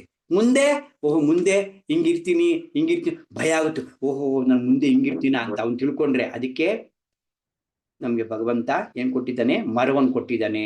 ಅವೆಲ್ಲ ನಾನು ನೆನಪು ಮಾಡ್ಕೊಂಡಂಗಿರ್ಲಿ ಅಂತ ಮರು ಕೊಟ್ಟಿದ್ದಾನೆ. ಅವೆಲ್ಲ ಇದ್ದಿದ್ದು ಈಗಿನ ಜನ್ಮದಲ್ಲಿ ಇರ್ತಕ್ಕಂಥ ಈ ಆಲೋಚನೆಗಳು, ಇವನ್ನೇ ತಲೆಗಿಟ್ಕೊಳಕ್ಕಾಗಲ್ಲ, ಇವನ್ನೇ ಅನುಭವಿಸಕ್ಕಾಗಲ್ಲ. ನಾವೆಲ್ಲ ತಿಳ್ಕೊಂಡ್ರೆ ಇನ್ನೂ ಸಮಸ್ಯೆ. ಅದಕ್ಕೆ ಮರು ಕೊಟ್ಟಿದ್ದಾನೆ ಭಗವಂತ. ಅದಕ್ಕೆ first is first, future is future, present is presentation. ಅಂದ್ರೆ ನಾವು ವರ್ತಮಾನದಲ್ಲಿ ಬದುಕಬೇಕು. ಇಲ್ಲಿ ನಾವು ವರ್ತಮಾನದಲ್ಲಿ ಬದುಕಬೇಕು ಅಂದ್ರೆ ಸದ್ಯಕ್ಕೆ ವರ್ತಮಾನದಲ್ಲಿರೋದು ಅಂದ್ರೆ ನಮ್ಮ ಉಸಿರು, ವರ್ತಮಾನದಲ್ಲಿರ್ತಕ್ಕಂಥದ್ದು. ಈ ಉಸಿರನ್ನ ನಾವು ಸದಾ ಕಾಲ, ಅದಕ್ಕೆ ಉಸಿರಿನ ಜೊತೆ ಇರಿ ಅಂತ ಹೇಳಿದ್ದಾರೆ. ಮತ್ತೆ ಹೇಳಿದ್ದಾರೆ ಉಸಿರಿನ ಜೊತೆ ಇರಿ. ನೀವು ಉಸಿರಿನ ಜೊತೆ ಇದ್ದಾಗ, ಉಸಿರಿನ ಜೊತೆ ಇದ್ದಾಗ ನಮ್ಮ ಆಲೋಚನೆಗಳು ಕಡಿಮೆ ಆಗುತ್ತೆ. ಆಗ ಅಲ್ವಾ, ಆಗ ಒಬ್ಬ ಜ್ಞಾನಿ ಗುರುವಿನ ಮಾತನ್ನು ಕೇಳುತ್ತಾ ಅವ್ರನ್ನ ಪರಿಪಾಲನೆ ಮಾಡುತ್ತಾ ಸಾಧನೆ ಮಾಡುತ್ತಾ ಮನಸ್ಸನ್ನ ಹತೋಟಿಯಲ್ಲಿ ಇಟ್ಕೊಂಡಿರ್ತಾನೆ ಅಲ್ವಾ. ಮತ್ತೆ ಇಲ್ಲಿ ಎಷ್ಟೋ ಲಾಭ ಇದೆ, ಎಷ್ಟೋ ಇದಿದೆ ಅಲ್ವಾ. ನಾವಿಲ್ಲಿ ಧ್ಯಾನ ಮಾಡೋದು ಏನ್ ಹೇಳ್ತಾ ಇದ್ದಾರೆ ಇಲ್ಲಿ, ಪ್ರಚಾರಕ್ಕಾಗ್ಲಿ ಸ್ವಾರ್ಥಕ್ಕಾಗ್ಲಿ ಅಲ್ಲ. ಧ್ಯಾನ ಮಾಡೋದು ಅಂದ್ರೆ ಭಗವಂತನನ್ನ ಹೊಂದುವುದಕ್ಕೆ ಧ್ಯಾನ ಮಾಡಬೇಕು ಅಂತ ಹೇಳ್ತಾ ಇದ್ದಾರೆ ಇಲ್ಲಿ. ಏನೇ ಸ್ವಾರ್ಥಕ್ಕಾಗ್ಲಿ, ನಾವು ಪ್ರಚಾರ ಮಾಡೋದಕ್ಕಾಗ್ಲಿ, ಕೆಲವರು ಧ್ಯಾನ ಪ್ರಚಾರ ಮಾಡ್ತೀವಿ ಅಂತಾರೆ, ಧ್ಯಾನ ಮಾಡಲ್ಲ ಅಲ್ವಾ. ಧ್ಯಾನ ಮಾಡಲ್ಲ, ನಾವು ಧ್ಯಾನ ಪ್ರಚಾರ ಮಾಡೋದಕ್ಕೆ ಹುಟ್ಟಿದೀವಿ ಅಂತ ಹೇಳ್ತಾರೆ. ಪತ್ರಿ ಮೊನ್ನೆ ಒಂದು ಸಂದರ್ಭದಲ್ಲಿ ಹೇಳ್ತಾ ಇದ್ರು, ಇದರಲ್ಲಿ ಪಿರಮಿಡ್ ವ್ಯಾಲಿನಲ್ಲಿ, ನಾನು ಮಾತ್ರ ಧ್ಯಾನ ಹೇಳಕ್ ಬಂದಿದ್ದೀನಿ, ನೀವೆಲ್ಲರೂ ಧ್ಯಾನ ಮಾಡಕ್ ಬಂದಿದ್ದೀರಾ ಅಂತ ಹೇಳಿ. ಹಂಗಾಗಿ ನಾವೆಲ್ಲರೂ ಧ್ಯಾನ ಮಾಡಿ ಅದರಲ್ಲಿ ಬಂದಂತ ಲಾಭಗಳನ್ನು ಪಡ್ಕೊಂಡು ಆಮೇಲೆ ನಾವು ಪ್ರಚಾರ ಮಾಡಕ್ ಹೋಗ್ಬೇಕು. ಇಲ್ಲಿ ನಾವು ಲೋಕ ಮೆಚ್ಚ ಕೆಲಸ ಎಲ್ಲ ಮಾಡ್ಬೇಕಾಗಿರೋದು, ಲೋಕೇಶ್ವರ ಮೆಚ್ಚುವಂತಹ ಕೆಲಸವನ್ನ ಮಾಡಬೇಕು. ಫಸ್ಟ್ ಪ್ರಿಫರೆನ್ಸು ಧ್ಯಾನ, ಆಮೇಲೆ ಸ್ವಾಧ್ಯ, ಹೇಳೋದು ಕೇಳೋದು ಆಮೇಲೆ. ಅದಕ್ಕೆ ಚಿವುಟಿಯಮ್ಮನವರು ಏನ್ ಹೇಳ್ತಾರೆ, ಆಂಧ್ರದ ಗ್ರೇಟ್ ಮಾಸ್ಟರ್ ಅವ್ರು ಏನ್ ಹೇಳ್ತಾರೆ ಅಂದ್ರೆ, ಧ್ಯಾನ ಅಂದ್ರೆ ಅನ್ನ, ಹೇಳೋದು ಕೇಳೋದು ಸಾಂಬಾರ್ ಇದ್ದಂಗೆ ಅಂತ ಹೇಳ್ತಾರೆ ಅವರು. ಧ್ಯಾನ ಅಂದ್ರೆ ಅನ್ನನ ತನ್ನ ಎಷ್ಟು ಹಾಕೊಂತೀವಿ, ಅನ್ನ ಜಾಸ್ತಿ ಹಾಕೊಂತೀವಿ, ಸಾಂಬಾರ್ ಎಷ್ಟು ಹಾಕೊಂತೀವಿ, 1 ಸ್ಪೂನ್ ಹಾಕೊಂತೀವಿ. ಹಂಗೆ ಇಲ್ಲೇನಿಲ್ಲಿ ಧ್ಯಾನ ಅನ್ನ, ಹೇಳೋದು ಕೇಳೋದು ಸಾಂಬಾರ್ ಇದ್ದಂಗೆ, ಅನ್ನನೂ ಬೇಕು ಸಾಂಬಾರು ಬೇಕು. ಅದಕ್ಕೆ ಫಸ್ಟ್ ಪ್ರಿಫರೆನ್ಸ್ ಫಾರ್ ಮೆಡಿಟೇಷನ್. ಇಲ್ಲಿ ಏನ್ ಮಾಡ್ಬೇಕು ಅಂತ ಹೇಳಿ ಏನ್ ಹೇಳ್ತಾರೆ, ಇಲ್ಲಿ ನಿದ್ದೆಯಲ್ಲೂ ಕೂಡ ನಮ್ಗೆ ಚಿತ್ತವೃತ್ತಿಗಳು ತಯಾರಾಗುತ್ತೆ.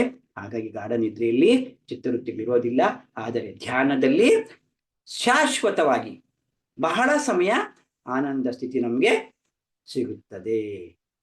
ಇದು ಇನ್ನ ನಿದ್ದೆ ಆಗೋಯ್ತು ಅಲ್ವಾ. ಇನ್ನ ಸ್ಮೃತಿ, ಲಾಸ್ಟ್ ಪಾಯಿಂಟ್ ಇದು ಶ್ರುತಿ. ಸ್ಮೃತಿ ಹೆಂಗಾಗುತ್ತೆ ಅಂದ್ರೆ, ಇಲ್ಲಿ ಸ್ಮೃತಿಗಳು ಹೇಗೆ ಏರ್ಪಡುತ್ತೆ ಅಂದ್ರೆ, ಅದೇ ಹೇಳಿದ್ನಲ್ಲ ನಾನು, ಈ ಸ್ಮೃತಿಗಳು ಹೇಗಿರುತ್ತೆ, ಎಂದೋ ನಡೆದಿರೋ ಘಟನೆಗಳೆಲ್ಲಾನು ತಿಳ್ಕೊಂಡು ನಮ್ಗೆ ಗತಿ ನಡೆದೋಗಿರ್ತಕ್ಕಂಥ ಬಾಧೆಗಳನ್ನ ತಿಳ್ಕೊಂಡು ನಾವು ಇಲ್ಲಿ ಸ್ಮೃತಿಯಾಗಿ ನಮ್ಮಲ್ಲಿ ಚಿತ್ತವೃತ್ತಿಯಾಗಿ ತಯಾರಾಗ್ತವೆ. ಹಿಂದೆ ನಡೆದಿರೋವು ನೋಡಿ, ಒಂದ್ ಮನೆಯಲ್ಲಿ ಹಿಂದೆ ನಡೆದಿರಲಿ, ಬಹಳ ಇತ್ತು ಅವಾಗ, ಬಹಳ ಕಾಲದಲ್ಲಿ ಅವಾಗ ಬಹಳ ಕಾಟ ಕೊಡೋರು ಅತ್ತೆಯವರು ಸೊಸೆಯರಿಗೆ. ಆಮೇಲೆ ಸ್ವಲ್ಪ ವಯಸ್ಸಾದ್ಮೇಲೆ ಕೂಲಾಗೋಗು, ಕೈಲಾಗಲ್ವಲ್ಲ ಅವ್ರಿಗೆ, ಅವಾಗ ಕೈಲಾಗಲ್ವಲ್ಲ, ಆ ಕೈಲಾಗದಿದ್ದಾಗ ಅವರು ಕೂಲಾಗೋಗ್ಬಿಡೋರು. ಅವಾಗ ಅತ್ತೆ ಒಳ್ಳೆಯವರೇ ಆಗಿರ್ತಾರೆ ಅವಾಗ ಅವರು, ಅವ್ರೇನು ಆದ ಇವರು ಅಯ್ಯೋ ಅಯ್ಯೋ ಅಯ್ಯೋ ಇವಳೇನ್ ಕಡಿಮೆ ಕಾಟ ಕೊಟ್ಟವ್ರ ನಮ್ಗೆ, ಎಷ್ಟು ಕಾಟ ಕೊಟ್ಟವಳೋ ಅಂತ ಅಳೋದು, ನೆನ್ಸ್ಕೊಂಡು ಅಳೋದು. ಅವೇ ಚಿತ್ತದಲ್ಲಿ ವೃತ್ತಿ ಆಗೋಗ್ಬಿಟ್ಟಿದೆ. ಅದು ಇವಾಗ ಖುಷಿಯಾಗಿದೆಯಲ್ಲ, ಪ್ರೆಸೆಂಟ್ ಅಲ್ಲಿ ಬದುಕೋದೊಂದು. ಇವಾಗ ಏನ್ ನಡೀತಾ ಇದೆ, ಗಂಡ ಬೈದಿರ್ಬೋದು, ಗಂಡ ಒಳ್ಳೇನಾಗಿರ್ಬೋದು, ಒಳ್ಳೇದಾಗಿರೋದನ್ನ ಸ್ವೀಕಾರ ಮಾಡು ನೀನು, ಅತ್ತೆ ಒಳ್ಳೇದಾಗಿರೋದು ಸ್ವೀಕಾರ ಮಾಡು ನೀನು, ಗಂಡ ಒಳ್ಳೇದಾಗಿರೋದನ್ನ ಅನುಭವಿಸು, ಒಳ್ಳೇದಾಗಿದಾರಲ್ವಾ. ಮತ್ತೆ ಹಿಂದೆ ನಡೆದೋಗಿರೋದನ್ನ ಯಾಕೆ ನೆನಪು ಮಾಡ್ಕೊಂತೀಯ ನೀನು? ಸ್ಮೃತಿ ಅಂದ್ರೆ ಅದು. ಹಿಂದೆ ಯಾವಾಗಲೂ ನಡೆದೋದಂತ ಘಟನೆಗಳು ಇರ್ತಾರೆ ನೋಡ್ರಿ. ಕೆಲವ್ರಿಗೆ ತುಂಬಾ ಶ್ರೀಮಂತರಾಗಿರ್ತಾರೆ ಇವಾಗ, ಆದ್ರೆ ಹಿಂದೆ ಬಹಳ ಬಡತನ ಅನುಭವಿಸಿರ್ತಾರೆ. ಇವಾಗ ಖುಷಿಯಾಗಿದ್ದಾರೆ, ಎಲ್ಲ ಇದೆ ಇವಾಗ, ಏನು ಹಣ ಐಶ್ವರ್ಯ ಸಂತೋಷ ಎಲ್ಲ ಇದೆ, ಆದ್ರೂ ಇವಾಗ ಖುಷಿಯಾಗಿರಲ್ಲ. ಅಂದ್ರೆ ಅಜ್ಞಾನಿ ಸಂತೋಷ ಪಡ್ಬೇಕಾದ ಸಮಯದಲ್ಲೂ ದುಃಖದಲ್ಲಿ ಇರ್ತಾನೆ, ಜ್ಞಾನಿ ದುಃಖದಲ್ಲೂ ಕೂಡ ಸಂತೋಷವಾಗಿರ್ತಾನೆ. ಜ್ಞಾನಿ ದುಃಖದಲ್ಲೂ ಕೂಡ ಸಂತೋಷವಾಗಿರ್ತಾನೆ, ಅಜ್ಞಾನಿ ಸಂತೋಷ ಪಡೋ ಸಮಯದಲ್ಲೂ ಕೂಡ ದುಃಖವಾಗಿದೆ. ಅಜ್ಞಾನಿ ಸಂತೋಷ ಪಡೋ ಸಮಯದಲ್ಲಿ ದುಃಖವಾಗಿರ್ತಾನೆ. ಏನೊಂದು ಎಂದೋ ನಡೆದಿರೋ ಘಟನೆಗಳನ್ನ, ಹಣ ಐಶ್ವರ್ಯ, ಅಯ್ಯೋ ಎಷ್ಟು ಕಷ್ಟಪಟ್ಟಿದ್ದೀವ್ರಿ ನಾವು, ಕೂಲಿ ಮಾಡಿದೀವ್ರಿ, ಒಂದೊಂದಿನ ಊಟಕ್ಕಿಲ್ದ ಮಲ್ಕೊಂಡಿದ್ದೀವ್ರಿ, ನೀರು ಕುಡಿದು ಮಲ್ಕೊಂಡಿದ್ದೀವ್ರಿ, ಮಕ್ಳಿಗೆ ಎಷ್ಟು ಕಷ್ಟಪಟ್ಟಿದೀವೋ ಅದ್ ಮರೆಯಕ್ಕಾಗುತ್ತಾ ಅಂತ ಅಳೋದು, ಹಿಂದಿನ ನೆನಪು ಮಾಡ್ಕೊಂಡು. ಇದು ಅಜ್ಞಾನಿ. ಇವಾಗ ಇದೆಯಲ್ಲ, ಇದು ಸ್ಮೃತಿ. ಫಸ್ಟ್ ಕ್ಲಾಸ್ ಅಲ್ಲಿ ಇದೆಯಲ್ಲ ಇವಾಗ, ಆರಾಮಾಗಿದೆಯಲ್ಲ ಇವಾಗ, ಎಲ್ಲ ಕೊಟ್ಟವನಲ್ವಾ, ಅದ್ ಮರ್ತ್ ಬಿಡು ಅದನ್ನ. ಅದನ್ಯಾಕೆ ನೆನ್ಪು ಮಾಡ್ಕೊಂತೀಯ? ಅದ್ ನೆನ್ಪು ಮಾಡ್ಕೊಂಡು ಯಾಕೆ ದುಃಖ ಪಡ್ತೀಯ ಅಲ್ವಾ?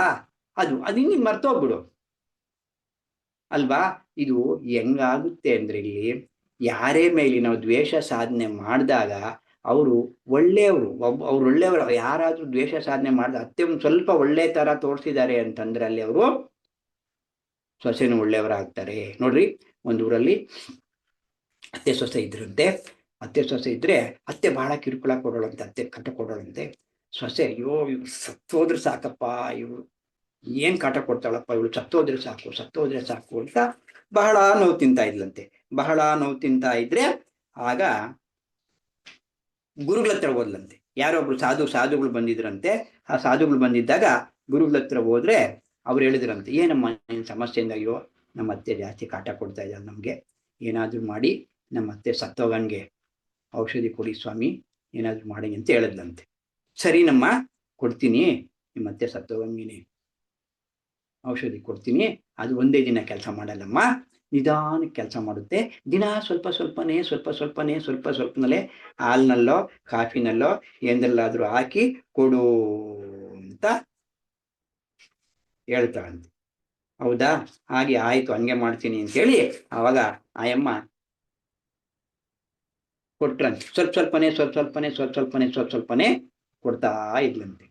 ಆಮೇಲೆ ಅವರು ಸಾಧುಗಳು ಒಂದು ಮಾತು ಹೇಳಿದ್ರಂತೆ, ಏನಮ್ಮ, ಹೆಂಗೂ ನಿಮ್ಮ ಅತ್ತೆ ಸಾಯ್ತಾ ಇದ್ದಾಳೆ, ಇನ್ ಜಾಸ್ತಿ ದಿನ ಇರಲ್ಲ, ಇನ್ನೆಲ್ಲ 15 ದಿನ ಅಥವಾ 20 ದಿನಕ್ಕೆ ಸತ್ತೋಗ್ಬಿಡ್ತಾಳೆ, ಸತ್ತೋಗು ಹೆಂಗೂ ಸಾಯ್ತಾಳೆ, ನೀನು ಪ್ರೀತಿಯಿಂದ ನೋಡ್ಕೊಮ್ಮ ಅತ್ತೆನ ಅಂತ ಹೇಳಿದ್ರು.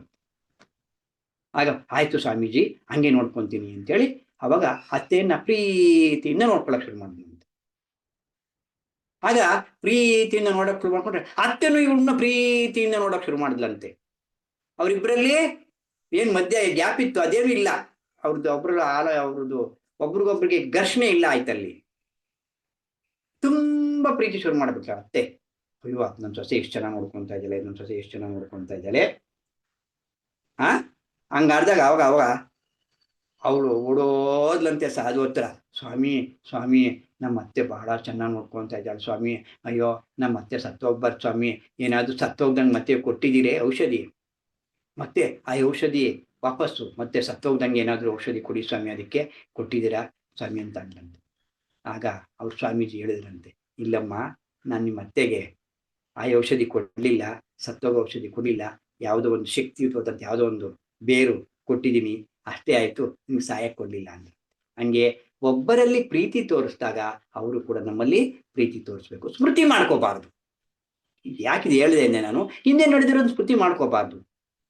ಇವ್ರು ಒಳ್ಳೆಯವರಾಗಿದ್ದಾರಲ್ಲ, ಒಳ್ಳೆಯವರಾದಾಗ ಯಾಕಾದ್ರ ಬಗ್ಗೆ ಚಿಂತೆ ಮಾಡ್ತೀರಾ ನೀವು ಅಲ್ವಾ? ಇಲ್ಲಿ ಕಳೆದೋಗಿರೋದು ನಮ್ಮ ಕೈಯಲ್ಲಿಲ್ಲ, ಮುಂದೆ ಇರೋದು ಗೊತ್ತಿಲ್ಲ ನಮ್ಗೆ, ಅದಕ್ಕೆ ಪ್ರೆಸೆಂಟ್ ಅದನ್ನೇ ಹೇಳ್ತಾರೆ ಪದೇ ನೆನಪು ಮಾಡ್ಕೋಬಾರ್ದು ಅಂತ ಹೇಳ್ತಾ ಇದ್ದಾರೆ. ಇಲ್ಲಿ ವರ್ತಮಾನ ವರ್ತಮಾನದಲ್ಲಿ ಹಿಡ್ಕೊಂಡು ಆಗ್ಬೇಕಾಗಿರೋದು ಆಗುತ್ತೆ, ಪ್ರಕೃತಿ ನೋಡ್ಕೊಳ್ಳುತ್ತೆ. ಅದ್ ಬರೋದು ಹೋಗೋದು ನಮ್ಮಿಷ್ಟ ಅಲ್ಲ, ಬರೋದು ಹೋಗೋದು ಅದು ಭಗವಂತನ ಇಚ್ಛೆ. ನಮ್ಗೆ ಅಲ್ಲಿ ಪ್ರಾರಬ್ಧದಲ್ಲಿ ಇದ್ರೆ ಮಾತ್ರ ಬರುತ್ತೆ, ಪ್ರಾರಬ್ಧದಲ್ಲಿ ಇಲ್ಲ ಅಂದ್ರೆ ಬರಲ್ಲ. ಇವಾಗ ಯಾಕೆ ಹಿಂದಿನ ನೆನ್ಪು ಮಾಡ್ಕೋಬಾರ್ದು ಅಂತಂದ್ರೆ, ಪ್ರಾರಬ್ಧದಲ್ಲಿದ್ರೆ ಅಂದ್ರೆ ನಮ್ಗೇನಾದ್ರೂ ಅಲ್ಲಿ ಬರೋದಿದ್ರೆ ಬಂದೇ ಬರುತ್ತೆ. ನೀನು ಎಷ್ಟು ಪ್ರಯತ್ನ ಪಡದೇ ಇದ್ರು ಕೂಡ ಬರುತ್ತೆ. ಬರೋದು ಹೇಳ್ತಾರೆ ಒಂದ್ಸತಿ, ಅಯ್ಯೋ ನನ್ಗೆ ಗೊತ್ತಿರ್ಲಿಲ್ಲ ರೀ ಹಿಂಗಾಗುತ್ತೆ ಅಂತೇಳಿ, ಸಡನ್ ಆಗಿ ನನ್ ಪ್ರಮೋಷನ್ ಸಿಕ್ಬಿಡ್ತು, ಸಡನ್ ಆಗಿ ಯಾವುದೋ ಹಣ ಬಂತು, ಯಾವ್ದಾದ್ರು ಇನ್ವೆಸ್ಟ್ ಮಾಡಿದ್ದೆ, ಹಬ್ಬ ಹೋಯ್ತೇನೋ ಅಂದ್ಕೊಂಡಿದ್ದೆ, ಹೆಂಗೋ ಬಂತು ಹಣ ಅಂತಾರೆ. ನಾ ಪ್ರಾರಬ್ಧ ನಮ್ಗೆ ಅದು ಪಡೆಯೋದಿದ್ರೆ ಅದು ನಾವು ಮಾಡ್ದ ಇದ್ರೂ ಬರುತ್ತೆ. ನಾವು ಪ್ರಾರಬ್ಧದಲ್ಲಿ ಇಲ್ಲ ಅಂದ್ರೆ ನಾವು ಎಷ್ಟು ಪ್ರಯತ್ನ ಮಾಡಿದ್ರು ಬರಲ್ಲ. ಇದಕ್ಕೆ ಎಕ್ಸಾಂಪಲ್ ಏನು ಅಂದ್ರೆ, ಕೆಲವರು ಎಷ್ಟೋ ವ್ಯಾಪಾರ ಮಾಡ್ತಾ ಇರ್ತಾರೆ, ಎಷ್ಟೋ ಸಂಪಾದನೆ ಮಾಡ್ತಾ ಇರ್ತಾರೆ, ಆದ್ರೂ ಇರಲ್ಲ, ದುಡ್ಡು ಬರಲ್ಲ, ನಷ್ಟ ನಷ್ಟ ನಷ್ಟ ನಷ್ಟ ನಷ್ಟ ಅಂತ ಇರ್ತಾರೆ. ಎಷ್ಟು ಮಾಡಿದ್ರು ಯಾಕೆ ಅಲ್ಲಿ ಬರ್ಲಿಲ್ಲ ಅಂದ್ರೆ ಅದು ಪ್ರಾರಬ್ಧದಲ್ಲಿ ಇಲ್ಲ, ನಮ್ ಪ್ರಾಪ್ತಿ ಇಲ್ಲ. ಅದು ಪ್ರಾಪ್ತಿ ಇಲ್ಲ, ಅದಕ್ಕೆ ಬರಲಿಲ್ಲ. ಅದಕ್ಕೆ ನೋಡಿ, ಭಗವಂತ ಜೀವನದಲ್ಲಿ ಕಷ್ಟವನ್ನು ಕೊಡ್ತಾನೆ, ಸುಖವನ್ನು ಕೊಡ್ತಾನೆ. ಕಷ್ಟ ಸುಖ, ಬೇವು ಬೆಲ್ಲ ಎರಡೂ ಇರುತ್ತೆ ಅಲ್ವಾ. ಈ ಕಷ್ಟಗಳನ್ನ ನಾವು ಅನುಭವಿಸ್ತಾ ಇದ್ರೆ ಅದೇ ನಮ್ಗೆ ಸುಖವಾಗಿ ಆಗುತ್ತೆ. ಇನ್ನೇನಾದ್ರೂ ಯಾವುದೋ ಒಂದು ಕಷ್ಟವನ್ನಾಗಿ ಮಾಡ್ತಾ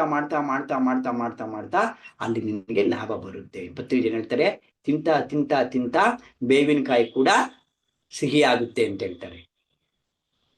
ಬೇವಿನಕಾಯಿ ಕೂಡ ಸಿಹಿ ಅಂದ್ರೆ ಇಲ್ಲಿ ನಾವು ಧ್ಯಾನ ಮಾಡ್ತಾ ಇದ್ರ ಅರ್ಥ ಬೇವು ಕೂಡ ಸಿಹಿಯಾಗುತ್ತೆ ಅಂದ್ರೆ ಧ್ಯಾನ ಮಾಡ್ತಾ ನಿಮ್ಮ ಎಲ್ಲಾ ಕಷ್ಟಗಳಿಗೂ ಪರಿಹಾರ ಸಿಗುತ್ತೆ ಅಲ್ವಾ. ಅಂದ್ರೆ ಇಲ್ಲಿ ಏನಿಲ್ಲಿ ನಮ್ಮ ಬಗ್ಗೆ ನಾವೇ ಚಿಂತನೆ ಮಾಡ್ಬೇಕು. ನಮ್ಗೆ ಯಾರು ಹೊರಗಡೆ ಶತ್ರುಗಳಿಲ್ಲ. ಅವರಿಂದ ಕಷ್ಟ ಬಂತು, ಇವರಿಂದ ಕಷ್ಟ ಬಂತು, ಅತ್ತೆಯಿಂದ ಕಷ್ಟ ಬಂತು, ಸೊಸೆಯಿಂದ ಕಷ್ಟ ಬಂತು ಅಲ್ಲ. ಇಲ್ಲಿಗೆ ನಮಗೆ ನಾವೇ ಶತ್ರುಗಳು ಅಲ್ವಾ. ನಮಗ್ ನಾವೇ ಮಿತ್ರರು, ಬೇರೆ ಯಾರು ಇಲ್ಲ. ಇದನ್ನ ತಿಳ್ಕೋಬೇಕು ನಾವು. ನಮಗ್ ನಾವೇ, ಬೇರೆ ಯಾರು ಕಾರಣ ಅಲ್ಲ ಇದಕ್ಕೆ. ಇದನ್ನ ತಿಳ್ಕೋಬೇಕು ಅಂದ್ರೆ ನಾವು ಉಸಿರಾಟದ ಮೇಲೆ ಗಮನ ಕೊಟ್ಟು ಇದಕ್ ಮಾತ್ರನೇ ನಮ್ಗೆ ಬಗ್ಗೋದು ಅಲ್ವಾ. ಬೇರೆ ಇನ್ನೇನು ಧ್ಯಾನ, ಏನ್ ಧ್ಯಾನಗಳಲ್ಲಿ ಗೈಡಿಂಗಲ್ಲಾಗಲಿ ಮ್ಯೂಸಿಕಲ್ಲ ಏನ್ ಸಿಗಲ್ಲ. ಯಾಕಂದ್ರೆ ಅಲ್ಲಿ ಮ್ಯೂಸಿಕಲ್ಲಿ ಗೈಡಿಂಗಲ್ಲಿ ಮನೋಲ್ಲಾಸ ಆಗುತ್ತೆ, ಆತ್ಮದಲ್ಲಿ ಆತ್ಮಕ್ಕೆ ಶಕ್ತಿ ಸಿಗಲ್ಲ, ಆತ್ಮಾನಂದ ಆಗಲ್ಲ. ಆತ್ಮಾನಂದ 0 ಹೇಳಿದ್ನ ಗ್ಯಾಪ್ 0 ಅಂತ ಹೇಳಿದ್ರು, ಅದ್ರ ಮೇಲೆ ಗ್ಯಾಪ್ ಇರುತ್ತಲ್ಲ, ಆ ಗ್ಯಾಪ್ ಸಿಗಬೇಕು ಅಲ್ವಾ. ಆದ್ರಿಂದ ಚಿತ್ತವೃತ್ತಿ ಕಳೆಯಬೇಕು ಅಂದ್ರೆ ಏನ್ ಹೇಳ್ತಾರೆ, ಮತ್ತೆ ಪತ್ರಿಜಿಯವರು ಇಲ್ಲಿ ಪತಂಜಲಿ ಏನ್ ಹೇಳ್ತಾ ಇದ್ದಾರೆ, ಯೋಗ ಮಾರ್ಗದಲ್ಲಿ ಇರ್ಬೇಕು. ಯೋಗ ಮಾರ್ಗದಲ್ಲಿ ಇದ್ದಾಗ ಚಿತ್ತವೃತ್ತಿಗಳು ನಶಿಸು ಹೋಗ್ತವೆ ಅಂತ ಹೇಳ್ತಾರೆ. ಅಂದ್ರೆ ಇದೆಲ್ಲವನ್ನು ಬೆಳೆಸ್ಕೋಬೇಕು ಅಂದ್ರೆ ಸುತ್ತ ಪರಿಸರ ಕೂಡ ನಾವಲ್ಲಿ ಚೆನ್ನಾಗಿರ್ಬೇಕು. ನೋಡಿ, ಒಬ್ಬ ಶ್ರೀಮಂತರ ಮನೆಗೆ ಹೋಗಿದ್ದೀವಿ ಅಂದ್ರಲ್ಲಿ ನಾವು ಅಲ್ಲಿ ಬೋಗದ ಕಡೆ ಹೋಗ್ಬಿಡ್ತೀವಲ್ಲ, ನಾವು ಅಲ್ಲಿ ಬೋಗದ ಕಡೆ ಹೋಗ್ಬಿಡ್ತೀವಿ ಅಲ್ವಾ. ಬಡವ್ರ ಮನೆಗೆ ಹೋಗಿದ್ದೇನೆ, ಇವ್ರ ಮನೆಗೆ ಏನು ಇಲ್ಲ ಅಂತ ಅಂತೀವಿ. ನೋಡಿ, ಪತ್ರಿಜಿಯವರು ಕೃಷ್ಣ ಪರಮಾತ್ಮ ಒಂದ್ಸಾರಿ ಅರ್ಜುನನ್ ಕರ್ಕೊಂಡು ಯಾರ ಮನೆಗೆ ಹೋಗ್ಬೇಕು ಹಿಂಗೆ ವಿಹಾರ ಮಾರು ವೇಷದಲ್ಲಿ ಹೋದ್ನಂತೆ.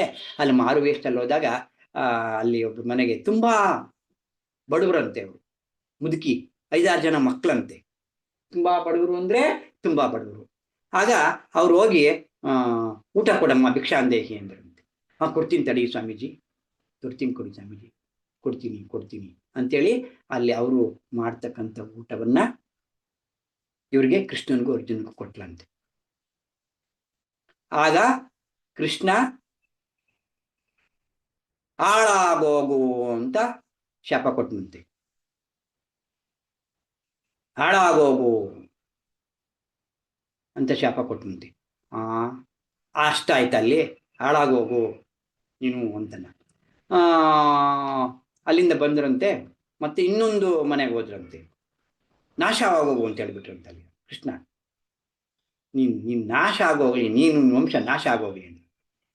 ಮತ್ತೆ ಅಲ್ಲಿಂದ ಇನ್ನೊಬ್ರು ದೊಡ್ಡ ಶ್ರೀಮಂತರ ಮನೆಗೆ ಬಂದ್ರಂತೆ. ಶ್ರೀಮಂತರ ಮನೆಗೆ ಬಂದಾಗ ಅಲ್ಲಿ ಅವರು ಸೋಫಾ ಸೆಟ್ಟು ಎಲ್ಲ ವೈಭವವಾಗಿತ್ತಂತೆ. ಊಟ ಕೊಡು ಅಂದ್ರೆ ಇಲ್ಲ ಇವತ್ತು ಕೊಡಕ್ಕಾಗಲ್ಲ, ನಾನು ಊಟ ನಮ್ಗಿಲ್ಲ, ಆಮೇಲೆ ಬರೋದು, ಇಲ್ಲ ನಮ್ಮ ಮನೆಗೆ ಏನು ಇಲ್ಲ, ಕೊಡಲ್ಲ ಅನ್ನಂತೆ. ಇನ್ನೂ ಎಷ್ಟು ಜನ್ಮಗಳನ್ನ ತಗೊಂಡು ನೀನು ಚೆನ್ನಾಗಿರು ಅಂತ ಹೇಳಿದ್ನಂತೆ. ಇನ್ನೂ ಎಷ್ಟೋ ಜನ್ಮಗಳನ್ನ ತಗೊಂಡು ನೀನು ಉದ್ಧಾರ ಆಗು ಅಂತ ಹೇಳಿದ್ನಂತೆ ಕೃಷ್ಣ ಅವ್ರಿಗೆ. ಆ ಥರ ವರ ಕೊಟ್ಟನಂತೆ. ಆಗ ಅರ್ಜುನ, ಏನ್ ಸ್ವಾಮಿ, ಅಲ್ಲ ಅವ್ರು ಅಷ್ಟು ಸಹಾಯ ಮಾಡಿದ್ರು, ಅವ್ರ ನಾಶನ ಆಗೋಗ್ಲಿ ಅಂತ ಶಾಪ ಕೊಟ್ಟಿದೀಯಾ, ಇಲ್ಲಿ ಏನು ಕೊಡ್ಲಿಲ್ಲ, ಅವ್ರು ನಮ್ಗೆ ಉದ್ಧಾರ ಆಗು ಅಂತ ಕೊಡ್ತಿದ್ಯಾ ಅಂದ್ರೆ, ಅಯ್ಯೋ ಮೂರ್ಖ, ನನ್ನ ಜೊತೆಲಿ ಇದ್ದು ಇಷ್ಟೇನ ನೀನು ಅರ್ಥ ಮಾಡ್ಕೊಂಡಿರೋದು. ಅಲ್ಲಿ ನಾಶ ಆಗೋಗು ಅಂದ್ರೆ ಆ ಮುದುಕಿ ಎಲ್ಲ ಆಹಾರಗಳು ನಮ್ಗೆ ಕೊಟ್ಲಾ ಅಂದ್ರೆ ಆ ಮುದುಕಿಗೆ ಜನ್ಮಗಳು ಬೇಡ, ಜನ್ಮಗಳು ಬೇಡ, ಅದು ಕೊಟ್ಟಿದ್ದು ಮಾರಾಯ, ನಾನು ಒಳ್ಳೇದ್ ಮಾಡಿದ್ಲಲ್ಲ, ಇನ್ ಜನ್ಮಗಳು ಬೇಡ ನಿನಗೆ ಅಂತ ವರ ಕೊಟ್ಟೆ. ಇಲ್ಲಿ ಶ್ರೀಮಂತರ ಮನೆಗೆ ಅವನು ಯಾಕೆ ಜನ್ಮ ತಗೋ ಅಂದ್ರೆ ನೀನು ಕೊಡ್ಲಿಲ್ವಲ್ಲ, ಏನು ಕೊಡ್ಲಿಲ್ವಲ್ಲ, ಆ ಕೊಡದೇ ಇರೋದಕ್ಕೆ ಅನುಭವಿಸ್ಬೇಕಲ್ಲ ಪಾಪಗಳನ್ನ, ಅದಕ್ಕೆ ನೀನ್ ಜನ್ಮಗಳು ತಗೋ ಅಂತ ಹೇಳ್ದೆ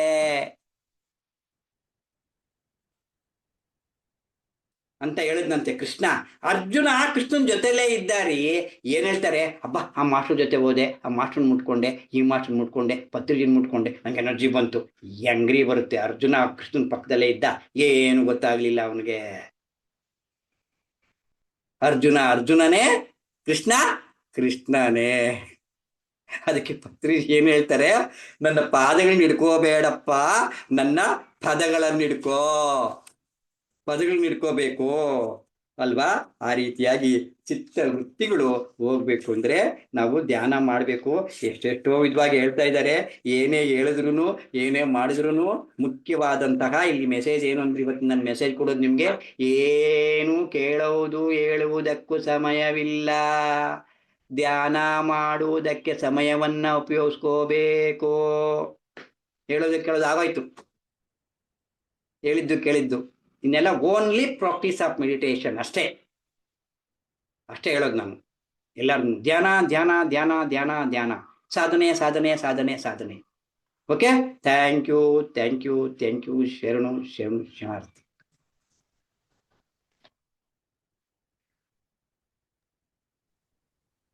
thank you sir, thank you so much. ಈಗ 3 ದಿವಸದಿಂದ ಚಿತ್ತವೃತ್ತಿಯನ್ನ ನಿರೋಧ ಮಾಡೋದು ಹೇಗೆ ಅನ್ನೋದ್ರ ಬಗ್ಗೆ ಅದ್ಭುತವಾಗಿ ತಿಳಿಸ್ಕೊಟ್ರಿ.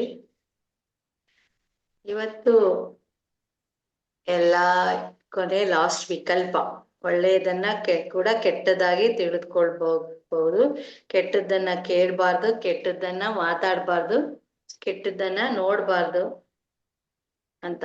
ನಿದ್ದೆ ಭಗವಂತ ಕೊಟ್ಟ ವರ. ಅದನ್ನ ನಾವು ರಾತ್ರಿ ಚೆನ್ನಾಗಿ ನಿದ್ದೆ ಮಾಡ್ಬೇಕು, ಬೆಳಗ್ಗೆ ಎಲ್ಲ ಚೆನ್ನಾಗಿ ಕೆಲಸ ಮಾಡ್ಬೇಕು, ಮಧ್ಯ ಸಂಧ್ಯಾಕಾಲ ಧ್ಯಾನ ಮಾಡ್ಬೇಕು.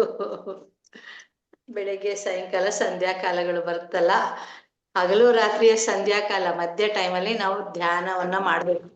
ಎಲ್ಲದಕ್ಕೂ ಧ್ಯಾನವೇ ಶರಣ್ಯ. ಎಷ್ಟು ಹೇಳಿದ್ರು ಅಷ್ಟೇ, ಎಷ್ಟು ಕೇಳಿದ್ರು ಅಷ್ಟೇ, ಎಷ್ಟು ಮಾಡಿದ್ರು ಅಷ್ಟೇ. ಕೊನೆಗೆ ಧ್ಯಾನಕ್ಕೆ ಶರಣಾಗ್ಬೇಕು. ಧ್ಯಾನಕ್ಕೆ ಶರಣಾದಾಗ ಮಾತ್ರ ನಮ್ಗೆ ಎಲ್ಲಾ ವಿಧವಾದ ಒಂದು ಶಕ್ತಿ ಸಿಗೋದು ಸಾಧ್ಯ. ಬೇರೆಯವ್ರನ್ನ ಮುಟ್ಟಿದ್ರೆ ಸಿಗಲ್ಲ, ಬೇರೆಯವ್ರನ್ನ ಶೇಕ್ ಹ್ಯಾಂಡ್ ಕೊಟ್ರೆ ಸಿಗಲ್ಲ, ಟಚ್ ಮಾಡಿದ್ರೆ ಹಗ್ ಮಾಡಿದ್ರೆ ಯಾವ್ದ್ರಲ್ಲೂ ಸಿಗಲ್ಲ. ನಮ್ ಶಕ್ತಿ ಅವ್ರಿಗ್ ಹೋಗಲ್ಲ, ಅವ್ರ ಶಕ್ತಿ ನಮಗ್ ಬರಲ್ಲ. ಧ್ಯಾನ ಮಾಡಿದಾಗ ಮಾತ್ರ ನಮ್ಗೆ ಶಕ್ತಿ ಬರೋದು. ಯಾಕೆಂದ್ರೆ ಅಪ್ಪೋದೀಪೋಭವ, ಅವ್ರವ್ರನ್ನ ಅವ್ರವ್ರೇ ಉದ್ಧಾರ ಮಾಡ್ಕೋಬೇಕು. ಬೇರೆಯವರಿಂದ ಯಾವುದೇ ಕಾರಣಕ್ಕೂ ಉದ್ಧಾರ ಆಗಕ್ ಆಗಲ್ಲ. ಅಪ್ಪೋದೀಪೋಭವ, ಪ್ರೀತಿಯಿಂದ ವೇಷವನ್ನ ಬಿಟ್ಟು ಪ್ರೀತಿಯಿಂದ ನಾವು ಎಲ್ಲರನ್ನು ನೋಡಿದಾಗ ಅದಕ್ಕೂ ಒಂದು ಶಕ್ತಿ, ಅದರಲ್ಲೂ ಒಂದು ಶಕ್ತಿ ಬರುತ್ತೆ. ನಾವು ಪ್ರೀತಿಯಿಂದ ನೋಡಿದಾಗ್ಲೂ ಒಂದು ಎನರ್ಜಿ ಬರುತ್ತೆ. ಪ್ರೀತಿಯಲ್ಲೂ ಒಂದು ಎನರ್ಜಿ ಇದೆ ಅಂತ ಹೇಳ್ತಾರೆ. Thank you sir, thank you masters. ಎಲ್ಲ ತುಂಬಾ ಚೆನ್ನಾಗಿ ಹೇಳಿದ್ರಿ. ಅಕ್ಕಮಾದೇವಿ ನೋಡು, ನಾನೊಂದು ಕನಸು ಕಂಡೆ. ಅದು ಎಂತ ಅದ್ಭುತವಾದ ಕನಸು ಕಾಣ್ತಾಳೆ ಅವಳು. ನಾವು ಕಾಣ್ತೀವಿ ಅವಳು ಆ ಸೀರೆ ಉಟ್ಕೊಂಡವಳೆ, ಈ ಸೀರೆ ಉಟ್ಕೊಂಡವಳೆ, ಅಂತ ಒಡವೆ ಹಾಕೊಳ್ಳೆ, ಇಂಥ ಒಡವೆ ಹಾಕೊಳ್ಳೆ ಅಂತ ಕನಸು ಕಾಣ್ತಿರ್ತೀವಿ ನಾವು. ಧೃತರಾಷ್ಟ್ರ ನೋಡು, ಅಲ್ಲಿ ಬೇರೆ ಧೃತರಾಷ್ಟ್ರ ಅವನ ಹೆಸರಲ್ಲೇ ಇದೆ ಬೇರೆ ದೇಶ ಅಂತ. ಅವನು ಯಾವಾಗ್ಲೂ ಅವನು ನಮ್ಮವರು ನಿಮ್ಮವರು ಅಂತ ಭೇದ ಭಾವ ಮಾಡ್ತಾ ಇದ್ದ. ಅಲ್ಲಿ ಅವನ ಹೆಸರಲ್ಲೇ ತೋರಿಸ್ಬಿಟ್ಟಿದ್ದಾರೆ ಅವನ್ಗೆ. ಅಂದ್ರೆ ಈ ಭಗವದ್ಗೀತೆ ಆಗ್ಬೋದು, ಒಂದು ರಾಮಾಯಣ ಮಹಾಭಾರತ ಆಗ್ಬೋದು, ಅದ್ರಲ್ಲಿ ಒಂದೊಂದು ಇದಕ್ಕೂ ಒಂದೊಂದು ಮೆಸೇಜಸ್ ಇದೆ. ಆ ಮೆಸೇಜ್ ಅನ್ನ ನಾವು ತಿಳ್ಕೊಬೇಕಷ್ಟೆ. ತಿಳ್ಕೊಳ್ತಾ ಹೋದಾಗ ನಮ್ಗೆ ಇನ್ನ ಜ್ಞಾನ ಜಾಸ್ತಿ ಆಗುತ್ತೆ. ತುಂಬಾ ಚೆನ್ನಾಗಿತ್ತು ಸರ್ ಎಲ್ಲವನ್ನು. ಗಾಢ ನಿದ್ರಾವಸ್ಥೆಯಲ್ಲಿ ಮನಸ್ಸು ಇಂದ್ರಿಯಗಳು ಏನು ಕೆಲಸ ಮಾಡಲ್ಲ, ಆದ್ರೆ ಧ್ಯಾನದಲ್ಲಿ ನಮ್ಗೆ ಮನಸ್ಸು ಇಂದ್ರಿಯ ಕೆಲಸ ಮಾಡುತ್ತೆ. ಅಲ್ಲ, ಧ್ಯಾನದಲ್ಲಿ ಕೂಡ ನಾವು ಶೂನ್ಯ ಸ್ಥಿತಿಗೆ ಹೋಗ್ಬೋದು. ಅವಾಗ ನಮ್ಗೆ ಎನರ್ಜಿ ಜಾಸ್ತಿ ಬರುತ್ತೆ. ಮಲಗಿದಾಗ ನಾವು ಎಷ್ಟೇ ಇದಾದ್ರೂ ನಮ್ಗೆ ಅಷ್ಟು ಎನರ್ಜಿ ಬರಲ್ಲ. ಧ್ಯಾನ ಸ್ಥಿತಿಯಲ್ಲಿ ಮಾತ್ರ ನಾವು ಎನರ್ಜಿ ತಗೊಳಕ್ಕೆ ಸಾಧ್ಯ ಅಂತ ತುಂಬಾ ಅದ್ಭುತವಾಗಿ ಎಲ್ಲವನ್ನು ಸರ್ ತುಂಬಾ ಚೆನ್ನಾಗಿ ತಿಳಿಸ್ಕೊಟ್ರಿ. Thank you so much sir. Hand raisers ಇದೆ, ಪುಷ್ಪಾ ಮೇಡಮ್ ಮಾತಾಡಿ. ಹಲೋ ಮ್ಯಾಮ್, ನಮಸ್ಕಾರ. ನಿಮ್ಗೆ ಸರ್ ನಮಸ್ಕಾರ ಸರ್. ಶರಣಾರ್ಥಿನಮ್ಮ. ದಿವಸ ಚಿತ್ತವೃತ್ತಿ ಬಗ್ಗೆ ಕ್ಲಾಸ್ ಅದ್ಭುತ ಚೆನ್ನಾಗಿತ್ತು ಸರ್. ಆತ್ಮದೇವಿ ಬಗ್ಗೆ ಹೇಳಿದ್ದು, ನಾವು ಧ್ಯಾನಕ್ಕೆ ಕುತ್ಕೊಂಡಾಗ ನಿದ್ರೆ ಅವಸ್ಥೆಗೆ ಹೋದಾಗ ಏನು ಅನುಭವ ಆಕತಿ, ಏನ್ ಕನಸು ಬೀಳ್ತಾವೋ ಅವಾಗ ಸಬಾಯಕ್ ಮಲ್ಕೊಂಡಾಗ ಯಾವ ರೀತಿ ಅನ್ನೋದು ಸರ್. ನಿನ್ನೆ ಬಸ್ನೊಳಗ್ ಕ್ಲಾಸ್ ಕೇಳಿದೆ, ಆದ್ರೆ ನಿಮ್ ಜೊತೆ ಮಾತಾಡ್ಲಿಲ್ಲ ಬಸ್ನಾಗ ಇರೋದ್ರಿಂದ ಕ್ಲಾಸ್ ಮಾತ್ರ ಕೇಳಿದ್ರಿ ಸರ್. ಅಂದ್ರ ಇವತ್ತು 3 ದಿವಸನು ಸರ ಎಷ್ಟು ನಾವು ಧ್ಯಾನದಾಗ ಎಷ್ಟು ಹೆಚ್ಚು ಹೆಚ್ಚು ಧ್ಯಾನ ಮಾಡ್ತೇವಿ, ಎಷ್ಟ್ ಆಮೇಲೆ ನಮ್ಮ ಮನಸ್ಸುಗಳನ್ನು ಯಾವ ರೀತಿ ಇದನ್ನ ಇಟ್ಕೋಬೇಕು ಏನ್ ಅನ್ನೋದು ಕ್ಲಾಸ್ ತುಂಬಾ ಅದ್ಭುತವಿತ್ತು ಸರ. ಯಾಕಂದ್ರೆ ನಿಮ್ ಕ್ಲಾಸ್ ಇನ್ನು ಕೇಳ್ಬೇಕು ಅನ್ನೋ ರೀತಿಯಲ್ಲಿ ಇರ್ತೈತಿ ಸರ. ನಾವು ಧ್ಯಾನಕ್ಕೆ ಯಾವ ರೀತಿ ಇದು ಮಾಡ್ಕೊ ಏನು ಅನ್ನೋದು ಪೂರ್ತಿ ಅದ್ಭುತವಿತ್ತು ಸರ. ಕ್ಲಾಸ್ ತುಂಬಾ ಚೆನ್ನಾಗಿತ್ರಿ ಸರ. ನಿಮ್ಮಂತರ್ವೆಲ್ಲ ನಮಗ್ ಕ್ಲಾಸು ಬೇಕೇ ಬೇಕು. PSS ಚಾನೆಲ್ಗೂ, ಅನಿತಾ ಮ್ಯಾಮ್ಗೂ, ವಿಶಾಲ ಮ್ಯಾಮ್ಗೂ, ನಿಮಗೂ ಸರ ಕೋಟಿ ಕೋಟಿ ಧನ್ಯವಾದಗಳು sir. Thank you sir. Thank you thank you thank you thank you thank you sir. Thank you ರೀ. Thank you. Thank you madam, thank you so much. Thank you sir. ಅಷ್ಟೇ ಯಾರಾದ್ರೂ ಹ್ಯಾಂಡ್ ರೈಸಸ್ ಮಾಡ್ಕೊಳ್ಳಿ, ನಿಮ್ಮ ಅನಿಸಿಕೆಗಳನ್ನ ಹಂಚ್ಕೊಡಿ. ಮೌನಂ ಶರಣಂ ಗಚ್ಚಾಮಿ, ಅವರು ಮೌನಕ್ಕೆ Yes, ಶರಣ. yes. Okay, thank you madam. Thank you sir, thank you so much. ತುಂಬಾ ಚೆನ್ನಾಗಿ ಈ 3 ದಿವಸದಿಂದ ತಿಳಿಸ್ಕೊಡ್ರಿ ಚಿತ್ತವೃತ್ತಿಯನ್ನ ಹೇಗೆ ನಿರೋಧ ಆಗುತ್ತೆ, ಯಾವಾಗ ಯಾವ್ಯಾವ ಒಂದು ಸ್ಟೇಜ್ ಅಲ್ಲಿ ಇರುತ್ತೆ ಅನ್ನೋದು. ಶೋಭಾ ಮೇಡಮ್. ಹಾ, ನಮಸ್ತೆ. ನಮಸ್ತೆ ಮೇಡಮ್. ಶರಣಾರ್ಥಿನಮ್ಮ. ಹಾ, ಇದು ಚಿತ್ತವೃತ್ತಿ ನಿರೋಧ ಬಗ್ಗೆ 3 ದಿನದಿಂದ ತುಂಬಾ ಚೆನ್ನಾಗಿ ಹೇಳ್ತಿದ್ದೀರಾ ಸರ್. ಅದು ಏನೇ ನಮ್ದು ಇದಾದ್ರೂ ಎಲ್ಲ ಧ್ಯಾನದಿಂದಲೇ ನಾವು ಎಲ್ಲನ ಸರಿ ಪರಿಹರಿಸ್ಕೋಬೇಕು ಅಂತ ತುಂಬಾ ಚೆನ್ನಾಗಿ ಹೇಳ್ತಿದ್ದೀರಾ ಸರ್. 3 ದಿನದಿಂದ ನರೇಂದ್ರ ಸರ್ ಎಷ್ಟೊತ್ತಿಗೆ 5 ಗಂಟೆ 6 ಗಂಟೆ ಆಗುತ್ತೆ ಅನ್ನಂಗ್ ಆಗ್ಬಿಟ್ಟೈತೆ ಸರ್. ಥ್ಯಾಂಕ್ ಯು ಅಮ್ಮ, thank you thank you thank you thank you very much. ಅದ್ಭುತವಾಗಿ ತಿಳಿಸ್ಕೊಡ್ತಿದ್ದೀರಾ ಸರ್. ಕೋಟಿ Thank ಕೋಟಿ you. ಧನ್ಯವಾದ ಸರ್. ಥ್ಯಾಂಕ್ ಯು ನಮ್ಮ, thank you very much. Thank you ಶರಣಾರ್ಥಿನಮ್ಮ. Thank you Shobha madam. Thank you madam. ಇನ್ಯಾರಾದ್ರೂ ಇದ್ರೆ ಹ್ಯಾಂಡ್ ರೈಸ್ ಮಾಡ್ಕೋಬಹುದು. ಸರ್ಗೆ ಒಂದು ಕೃತಜ್ಞತೆ ಹೇಳ್ಬೋದು. ನಾಳೆಯಿಂದ ಮಂಡಲ ಧ್ಯಾನ ಸ್ಟಾರ್ಟ್ ಆಗುತ್ತೆ. 15ನೇ ತಾರೀಕಿಂದ 15ನೇ ತಾರೀಕಿಂದ ಮಂಡಲ ಧ್ಯಾನ ಸ್ಟಾರ್ಟ್ ಆಗುತ್ತೆ. ನೀವು ಮಾಸ್ಟರ್ಸ್ ಯಾರಾದ್ರೂ ನಿಮ್ಮ ಕಡೆಯವರು ಇದ್ರೆ ಜಾಯಿನ್ ಮಾಡಿಸಿ. ಮತ್ತೆ ಎಲ್ಲರಿಗೂ ಇದನ್ನ ಶೇರ್ ಮಾಡಿ, ಎಲ್ಲರೂ ಹಂಚ್ಕೊಳ್ಳಿ, ಎಲ್ಲರೂ ಜ್ಞಾನವನ್ನ ತಿಳ್ಕೊಳ್ಳಿ, ಧ್ಯಾನವನ್ನ ಮಾಡಿ ಅವರ ಜನ್ಮರಾಹಿತ್ಯ ಸ್ಥಿತಿಗೆ ಹೋಗ್ಲಿ. ನೋಡಲ್ಲಿ ಅವರು ಒಂದು ಇದನ್ನು ಕೊಡ್ತಾರೆ, ಆಶೀರ್ವಾದನೂ ಮಾಡ್ತಾರೆ. ಕೃಷ್ಣ ಪರಮಾತ್ಮ ನಾಶ ಆಗು ನಾಶ ಅದು ಚೆನ್ನಾಗಿತ್ತು ಸರ್. ರೇಖಾ ಮೇಡಮ್ ಮಾತಾಡಿ. ಸರ್ ತುಂಬಾ ಚೆನ್ನಾಗಿ ಹೇಳಿದ್ರಿ ಮೇಡಮ್. ಇದ್ ಮಾಡ್ಕೊಳ್ಳಿ, ವಿಡಿಯೋ ಆನ್ ಮಾಡ್ಕೊಳ್ಳಿ ಮೇಡಮ್. ಹಾ ಮೇಡಮ್, ಆಗ್ತಾ ಇಲ್ಲ ಇವತ್ತೇನೋ ಸ್ವಲ್ಪ ಇಂಟರ್ನೆಟ್ ಆಯ್ತು ಪ್ರಾಬ್ಲಮ್. ಮೇಡಮ್. ತುಂಬಾ ಚೆನ್ನಾಗಿ ಹೇಳಿದ್ರಿ ಸರ್. ನಿದ್ದೆ, ಎಲ್ಲಾದ್ರ ಬಗ್ಗೆ ನಿದ್ದೆ ಏನಕ್ ಬೇಕು ಎಲ್ಲಾನು ಹೇಳ್ತಾ ಇದ್ರಿ. ತುಂಬಾ ಚೆನ್ನಾಗಿ ಹೇಳಿದ್ರಿ. ಥ್ಯಾಂಕ್ ಯು ನಮ್ಮ. ತುಂಬಾ ಚೆನ್ನಾಗಿ ಹೇಳಿದ್ರಿ ಸರ್. ನಮ್ಮ ಆಮೇಲೆ ಆ ಸೊಸೆ ಅತ್ತೆದು ಹೇಳಿದ್ದು ಎಲ್ಲಾನು ಚೆನ್ನಾಗಿತ್ತು. ನಾವು ತೃಪ್ತಿ ಕೊಡ್ಬೇಕು, ಅವಾಗ ಅದೇ ಬರುತ್ತೆ ನಮ್ಮ ಹತ್ರಕ್ಕೆ ಅಂತ. ತುಂಬಾ ಚೆನ್ನಾಗಿತ್ತು ಸರ್. ಥ್ಯಾಂಕ್ ಯು ನಮ್ಮ, thank you very much. Thank you. Thank you Rekha madam, thank you so much. Okay masters, ಇನ್ಯಾರ್ದು ಹ್ಯಾಂಡೇಜಸ್ ಇಲ್ಲ. ಪ್ರಶಾಂತಿ ಮೇಡಮ್, ಅರುಣಾ ಮೇಡಮ್ ಇಬ್ರು ಮಾಡ್ತಾರೆ. ನಮಸ್ತೆ ಸರ್. ನಮಸ್ತೆ. ಶರಣಾರ್ಥಿನಮ್ಮ. ಶರಣಾರ್ಥಿ ಸರ್. ಚಿತ್ತವೃತ್ತಿ ಹೇಗೆ ಉಂಟಾಗುತ್ತದೆ, ನಿಜವಾಗಿ ತುಂಬಾ ಚೆನ್ನಾಗಿತ್ತು. ನಾನು ಇವತ್ತು ಸರ್ ನಿಮ್ಮ ಸತ್ಸಂಗ ಸ್ಟಾರ್ಟ್ ಆಗುವಾಗ ಸರಿ ಕೇಳಿಕೊಂಡೆ, ಮತ್ತೆ ಕೊನೆಗೆ ನನಗೆ ಇವಾಗನೇ ಎಚ್ಚರಿಕೆ ಆದದ್ದು, ನಿದ್ರೆಯಲ್ಲಿ ಹೋದದ್ದು ನಾನು, ಗೊತ್ತೇ ಆಗ್ಲಿಲ್ಲ. ಹಾಗೆ ಸರ್, ತುಂಬಾ ಚೆನ್ನಾಗಿತ್ತು. ಥ್ಯಾಂಕ್ ಯು ನಮ್ಮ. Okay, thank you Prashanti madam. Aruna madam ಮಾತಾಡಿ. ಸರ್ ನಮಸ್ತೆ ಸರ್. ಶರಣಾರ್ಥಿನಮ್ಮ. ಕ್ಲಾಸ್ ತುಂಬಾ ಚೆನ್ನಾಗಿತ್ತು ಸರ್. 3 ದಿವಸದಿಂದ ಚಿತ್ತವೃತ್ತಿ ಬಹಳಷ್ಟು ತಿಳ್ಕೊಬೇಕು ಮತ್ತೆ ಅದನ್ನ ಅಳವಡಿಸ್ಕೋಬೇಕು ಸರ್. ತುಂಬಾನೇ ಕ್ಲಾಸ್ ಚೆನ್ನಾಗಿತ್ತು. ಥ್ಯಾಂಕ್ ಯು ಆಮೇಲೆ ಇದು ಧ್ಯಾನ ಮಾಡ್ಬೇಕಾದ್ರೆ ನಾವು ಒಂದೊಂದ್ಸರಿ ಧ್ಯಾನದಲ್ಲೇ ಕುಂತಾಗಿ ಕನಸು ಬಿಡ್ತಾವಲ್ಲ, ಯಾವಾಗೋ ನಡೆದಿದ್ದು ಹಿಂದೆದು. ಹೌದು. ಅದು ನಾವು ವಿಚಾರನು ಮಾಡಿರೋದಿಲ್ಲಲ್ಲ ಸರ್. ಅವು ಯಾವ ರೀತಿ ಅವು ಡಿಲೀಟ್ ಅಂದ್ರೆ ಹೋಗ್ಬಿಡಿ ಸರ್ ನಾವು. ಯಾವ ರೀತಿ ಹೋಗುತ್ತೆ ಅಂತಲ್ಲ, ಹಾ ಸರ್. ಅಂದ್ರೆ ಅದು ಯಾವ ರೀತಿ ಹೋಗುತ್ತೆ ಆದ್ರೆ ಅಂದ್ರೆ ಅದು ಸ್ವಲ್ಪ ಅಲ್ಲಿ ನೋಡಮ್ಮ ಏನಾಗುತ್ತೆ ಅಂದ್ರೆ ಇಲ್ಲಿ ಒಂದೇ ನಮ್ಮ ಯಾವ ರೀತಿ ಹೋಗುತ್ತೆ ಅಂದ್ರೆ ಸಾಧನೆ ಜಾಸ್ತಿ ಮಾಡಿದಾಗ ಮತ್ತೆ ಆ ಆಲೋಚನೆಗಳ ಮೇಲೆ ನಾವು ಗಮನ ಕೊಡಬಾರ್ದು. ಆಲೋಚನೆ ಅಂದ್ರೆ ಆ ಆಲೋಚನೆ ಬಂತಲ್ಲ, ಬಂದು ಸುಮ್ಮನೆ ನೋಡ್ಬೇಕು, ವೀಕ್ಷಕರಾಗಿ ಸುಮ್ಮನೆ ಗಮನಿಸ್ತಾ ಇರ್ಬೇಕಷ್ಟೇ. ಆ ಆಲೋಚನೆ ಒಂದು ಆಲೋಚನೆ ನಂಗೆ ಹೊಟ್ಟೋಗ್ಬಿಡುತ್ತೆ ಹಂಗೇನೆ ನಮ್ಗೆ. ಮತ್ತೆ ಅಗೈನ್ ನಿಮ್ಗೆ ಆ ಆಲೋಚನೆ ಬಂದಾಗ ಮತ್ತೆ ಉಸಿರಾಟದ ಮೇಲೆನೆ ಗಮನ ಕೊಡ್ಬೇಕು. ಎರಡು ಮಾಡ್ಬೇಕು. ಆ ಆಲೋಚನೆನೂ ಕಪ್ಪು ಹಾಕ್ಬಾರ್ದು, ಉಸಿರಾಟ ಕೂಡ ಹೆಚ್ಚು ಗಮನ ಕೊಡ್ತಾ ಇರ್ಬೇಕು. ಹೋಗುತ್ತೆ, ಗ್ರಾಜುಯಲ್ ಆಗಿ ಹೋಗುತ್ತೆ, ಅಟ್ ಎ ಟೈಮ್ ಹೋಗಲ್ಲ.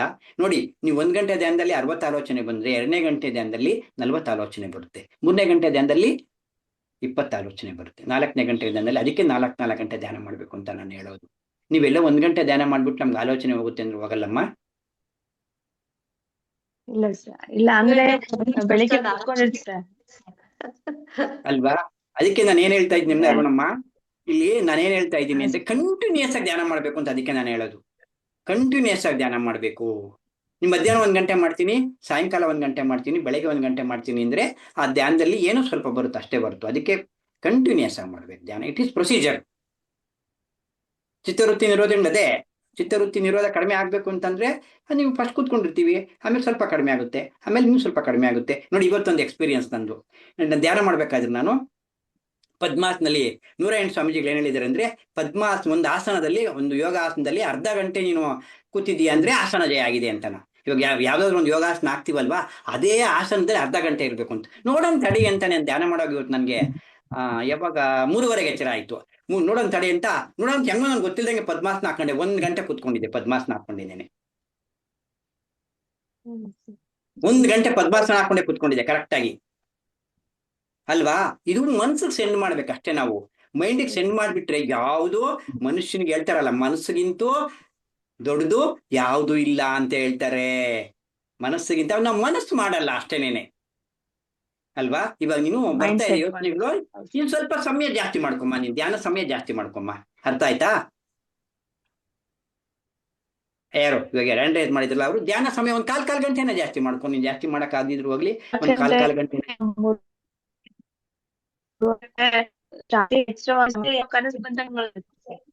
ಬರ್ಲಿ. ಅದಕ್ಕೆ ಏನಾದ್ರೂ ಬರ್ಲಿ, ಅದ್ರ ಬಗ್ಗೆ ಗಮನ ಕೊಡ್ಬೇಡ. ಕನ್ಸು ಬಂದಿದೆ, ನಂಗೆ ಆಲೋಚನೆ ಬರ್ತಾ ಇದೆ ಅಂತ ಅನ್ಕೋಬೇಡ. ಅರ್ಥ ಆಯ್ತಾ? ಬರ್ಲಿ, ಬರ್ತವೆ ಹೋಗ್ತವೆ, ಬರೋದು ಹೋಗೋದು ಅತಿಥಿಗಳು ಹೋಗ್ತಾ ಕಡಿಮೆ ಆಗುತ್ತಮ್ಮ. ಗ್ರಾಜುಯಲ್ ಆಗಿ ಕಡಿಮೆ ಆಗುತ್ತಮ್ಮ, ಒಂದೇ ಸರ್ತಿ ಕಡಿಮೆ ಆಗಲ್ಲ, ಅಲ್ವಾ? ಹೆಚ್ಚು ಸಾಧನೆ ಮಾಡಿ. ನೀವು ಹೇಳೋದೆಲ್ಲ ನಾವು ಅಳವಡಿಸ್ಕೊತೀವಿ. ಪ್ರಯತ್ನ ಮಾಡ್ತೀವಿ ಸರ್. ಹೆಚ್ಚು ಪ್ರಯತ್ನ ಬಿಡ್ಬೇಡ. ನಿನಗೆ ಆಲೋಚನೆ ಬಂದ್ರು ಬರ್ಲಿ, ಹೆಂಗಾದ್ರೂ ಇರ್ಲಿ, ಆ ಪ್ರಯತ್ನ ಬಿಡ್ಲೇಬೇಡ. ನೀನು ಎಂದೋ ಒಂದಿನ ಸಕ್ಸಸ್ ಆದೇ ಆಗ್ತೀಯ ನೀನು. ಇಲ್ಲ ನನ್ಸ ಇನ್ನೂ ಸಕ್ಸಸ್ ಆಗ್ಲಿಲ್ವೇ ಅನ್ಕೋಬೇಡ, ಎಂದೋ ಒಂದಿನ ಆಗುತ್ತೆ. Positive thinking. ಅರ್ಥ ಆಯ್ತಾ? ಅದು ಹಂಗೇನಮ್ಮ, ಅದು ಕರ್ಮ ಸಿದ್ಧಾಂತದಲ್ಲಿ ಇದ್ದಾಗ ಅಷ್ಟು ಬೇಗ ನಮ್ಗೆ ಅದು ಒಲಿಯಲ್ಲಮ್ಮ. ಅದು ಧ್ಯಾನ ಒಲಿಯೋದೊಂದು ಭಾರಿ ಕಷ್ಟ. ಹಿಂದಿನ ಜನ್ಮ ಸುಕೃತಿ ಬಂದಿದ್ದೀರಾ ಅಂದ್ರೆ ಎಲ್ಲೋ ಸ್ವಲ್ಪ ಸುಕೃತ ಇದೆ ನಿಮ್ಗೆ, ಅಲ್ವಾ? ಅದು ನಂಗೆ ಸಾಧನೆ ಮಾಡ್ತಾ ಹೋದ್ರೆ ಖಂಡಿತ ಆಲೋಚನಾ ರಹಿತ ಸ್ಥಿತಿಗೆ ಹೋಗ್ತೀರಾ. ಹೆಚ್ಚು ಸಮಯ ಮಾಡಿ. ಪಿರಮಿಡ್ಗಳೇನಾದ್ರು ಪಕ್ಕದಲ್ಲಿ ಏನಾದ್ರು ಪಿರಮಿಡ್ಗಳಿದ್ರೆ ಪಿರಮಿಡ್ಗೆ ಹೋಗಿ. ನಿಮ್ಗೆ ಏನೋ ಮನೇಲಿ ಇದಿದ್ರೆ ಪಕ್ಕ ಉಪಯೋಗಿಸ್ಕೊಳ್ಳಿ, ಪಿರಮಿಡ್ಗಳನ್ನ ಉಪಯೋಗಿಸ್ಕೊಳ್ಳಿ. ನಿಮ್ಗೆ ಹತ್ರ ಎಲ್ಲಾದ್ರೂ ಪಿರಮಿಡ್ ಇದ್ರೆ ಒಂದು ಭಾನುವಾರನ ಯಾವಾಗಾದ್ರೂ ಹೋಗಿ 3-4 ಗಂಟೆ ಕೂತ್ಕೊಂಡ್ಬಿಡಿ ಅಲ್ಲಿ ಪಿರಮಿಡ್ ಅಲ್ಲಿ. ಇದು ಪಿರಮಿಡ್ ವ್ಯಾಲಿಗೆ ಹೋಗಿ. ನಿಮ್ ಬೆಂಗಳೂರ ಯಾವೂರಮ್ಮ ನಿಮ್ದು? ನಮ್ದು ಹುಬ್ಬಳ್ಳಿ ಸರ್. ಹುಬ್ಳಿ ಪಿರಮಿಡ್ ಇದೆಯಲ್ಲ, ಹೋಗಿ ಭಾನುವಾರ. ಹುಬ್ಳಿ ಪಿರಮಿಡ್ ಇದೆಯಲ್ವಾ, ಅಲ್ಲಿ ಹೋಗಿ ಭಾನುವಾರ ಪೂರ್ತಿ 6 ಗಂಟೆ 7 ಗಂಟೆ ಕೂತ್ಕೊಬಿಡು ಧ್ಯಾನದಲ್ಲಿ. ಸಂಡೇ ಅಥವಾ ನಿಮ್ಗೆ ಯಾವ ಸಮಯ ಸಿಗುತ್ತೋ ಆ ಸಮಯದಲ್ಲಿ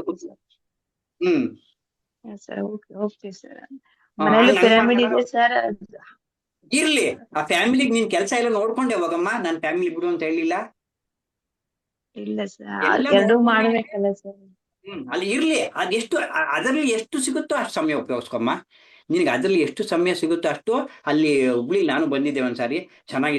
ಧ್ಯಾನ ಪಿರಮಿಡ್ ಎಲ್ಲೆಲ್ಲಿ ಇರುತ್ತೆ, ಎಲ್ಲಾ ಕಡೆನೂ ಚೆನ್ನಾಗಿರುತ್ತೆ. ಸಾಧ್ಯವಾದಷ್ಟು ಪಿರಮಿಡ್ ಉಪಯೋಗಿಸ್ಕಮ್ಮ. ಹುಬ್ಳಿಲೇ ಇದ್ದೀರಲ್ವ ನೀವು, ಇನ್ ಬೇರೆ ಕಡೆ ಹೋಗಂಗಿಲ್ವಲ್ಲ ಅಲ್ವಾ?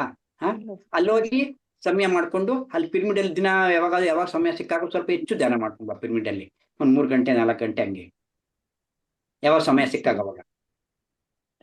ಸರ್ ಮಾಡ್ತೀವಿ ಸರ್. ಅದೇ ಓಕೆ ನೀವು ಎಲ್ಲ ಸರ್ ಅಂದ್ರೆ ಅನುಭವ ಜಾಸ್ತಿ ಇದೆಯಲ್ಲ ಸರ್, ನಮ್ಗೆ ಅಷ್ಟು ಇದಿಲ್ಲ. ಅಂದ್ರೆ ಯಾವ ಹಂತಕ್ಕೆ ಬಂದಿವ ತಲೆ ಕೆಡ್ಸ್ಕೊಬೇಡಮ್ಮ ನೀನು. ಅಯ್ಯೋ ಈ ಅನುಭವ ಹೇಳೋರೆಲ್ಲ ಮಾಸ್ಟರ್ಸ್ ಅನ್ಕೋಬೇಡ ನೀನು. ಪತ್ರಿಜಿ ಏನ್ ಹೇಳ್ತಾರೆ, ಅನುಭವ ಬಂದ್ರೆ ಗುಡ್, ಎಲ್ಲ ಅನುಭವ ಅನುಭವ ಬರ್ತಾ ಇದ್ರೆ ಆಗೋಗ್ಬಿಟ್ಟಿದೆ ವೆರಿ ಗುಡ್ ಅಂತಾರೆ. ಅನ್ಸುತ್ತೆ. ಅನುಭವ ಬರ್ತಾ ಇದ್ರೆ ವೆರಿ ಗುಡ್ ಅಂತಾರೆ. ಅನುಭವ ಅಂದ್ರೆ ಪತ್ರಿಜಿಗಳ ಅದು ಆ ರೀತಿ ಅನುಭವ ಅಲ್ಲ ಸರ್. ಅಂದ್ರೆ ಹೆಚ್ಚೆಚ್ಚು ಮಾಡಿರ್ತೀರಲ್ಲ, ಯಾವ ಸ್ಟೇಜಿಗೆ ಹೋಗಿದ್ದೀರಾ ಅಂದ್ರೆ ಅದು ಶೂನ್ಯ ಸ್ಥಿತಿ, ಸಮಾಧಿ, ಆ ರೀತಿ ಹೇಳಿದ್ ಸರ್. ಅಂದ್ರೆ ಅವ್ರು ಹೇಳಿ ನಿನ್ಗೂ ಹೋಗ್ತೀಯ, ನೀನೇನ್ ಕಡಿಮೆ ಇಲ್ಲ, ನಿನ್ಗೂ ಹೋಗ್ತೀಯ. ಸ್ವಲ್ಪ ಸಾಧನೆ ಹೆಚ್ಚು ಮಾಡು ಅಷ್ಟೇನೆ. ಸಾಧನೆ ಜಾಸ್ತಿ ಮಾಡು. ಮನೇಲಿ ಕೆಲವೊಂದೊಂದು ಸಮಯದಲ್ಲಿ ಮನೇಲಿ ಮಾಡಕ್ ಆಗಲ್ಲಮ್ಮ ಅಲ್ವಾ? ಅದಕ್ಕೆ ಸ್ವಲ್ಪ ಅದಕ್ಕೆ ಪಿರಮಿಡ್ಗಳಿದ್ದಾಗ ಪಿರಮಿಡಲ್ಲಿ ಅದಕ್ಕೆ ಪತ್ರಿಜಿ ಪಿರಮಿಡ್ಗೆ ಹೇಳಿ ಕಾಶಿಗೆ ಹೋಗಿದ್ವಿ ಒಂದ್ಸರ್ತಿ ನಾವು. ಕಾಶಿಗೆ ಹೋಗಿದ್ದಾಗ ಒಬ್ರು ಪ್ರಶ್ನೆ ಕೇಳಿದ್ರಮ್ಮ ಅಲ್ಲಿ, ಸರ್ ಮನೆಯಲ್ಲಿ ನಂಗೆ ಪಿರಮಿಡ್ಗಳಲ್ಲಿ ಯಾಕೆ ಧ್ಯಾನ ಮಾಡ್ಬೇಕು ಅಂತಂದು. ಇದಕ್ಕೆ ಪತ್ರಿಜಿ ಉತ್ತರ ಕೊಟ್ರು. ಯಾರ ಹೇಳಿದ್ ಪಿರಮಿಡಲ್ಲಿ ಧ್ಯಾನ ನೋಡಿ? ಪತ್ರಿಜಿ ಅವ್ರದ್ದೆಲ್ಲ ಉತ್ತರ ಬಹಳ ಅರ್ಥ ಮಾಡ್ಕೊಳ್ಳೋದು ಬಹಳ ಕಷ್ಟ. ಪತ್ರಿಜಿ ಏನ್ ಹೇಳಿದ್ರು ಗೊತ್ತಮ್ಮ ವಿಶಾಲು ಅಲ್ಲಿ, ಪಿರಮಿಡಲ್ಲಿ ಯಾಕೆ ಧ್ಯಾನ ಮಾಡ್ಬೇಕು ಅಂತಂದ್ರೆ, ಯಾರ ಹೇಳಿ ಧ್ಯಾನ ಮಾಡ್ಬೇಕು ಅಂತ ಬೈದ್ರು.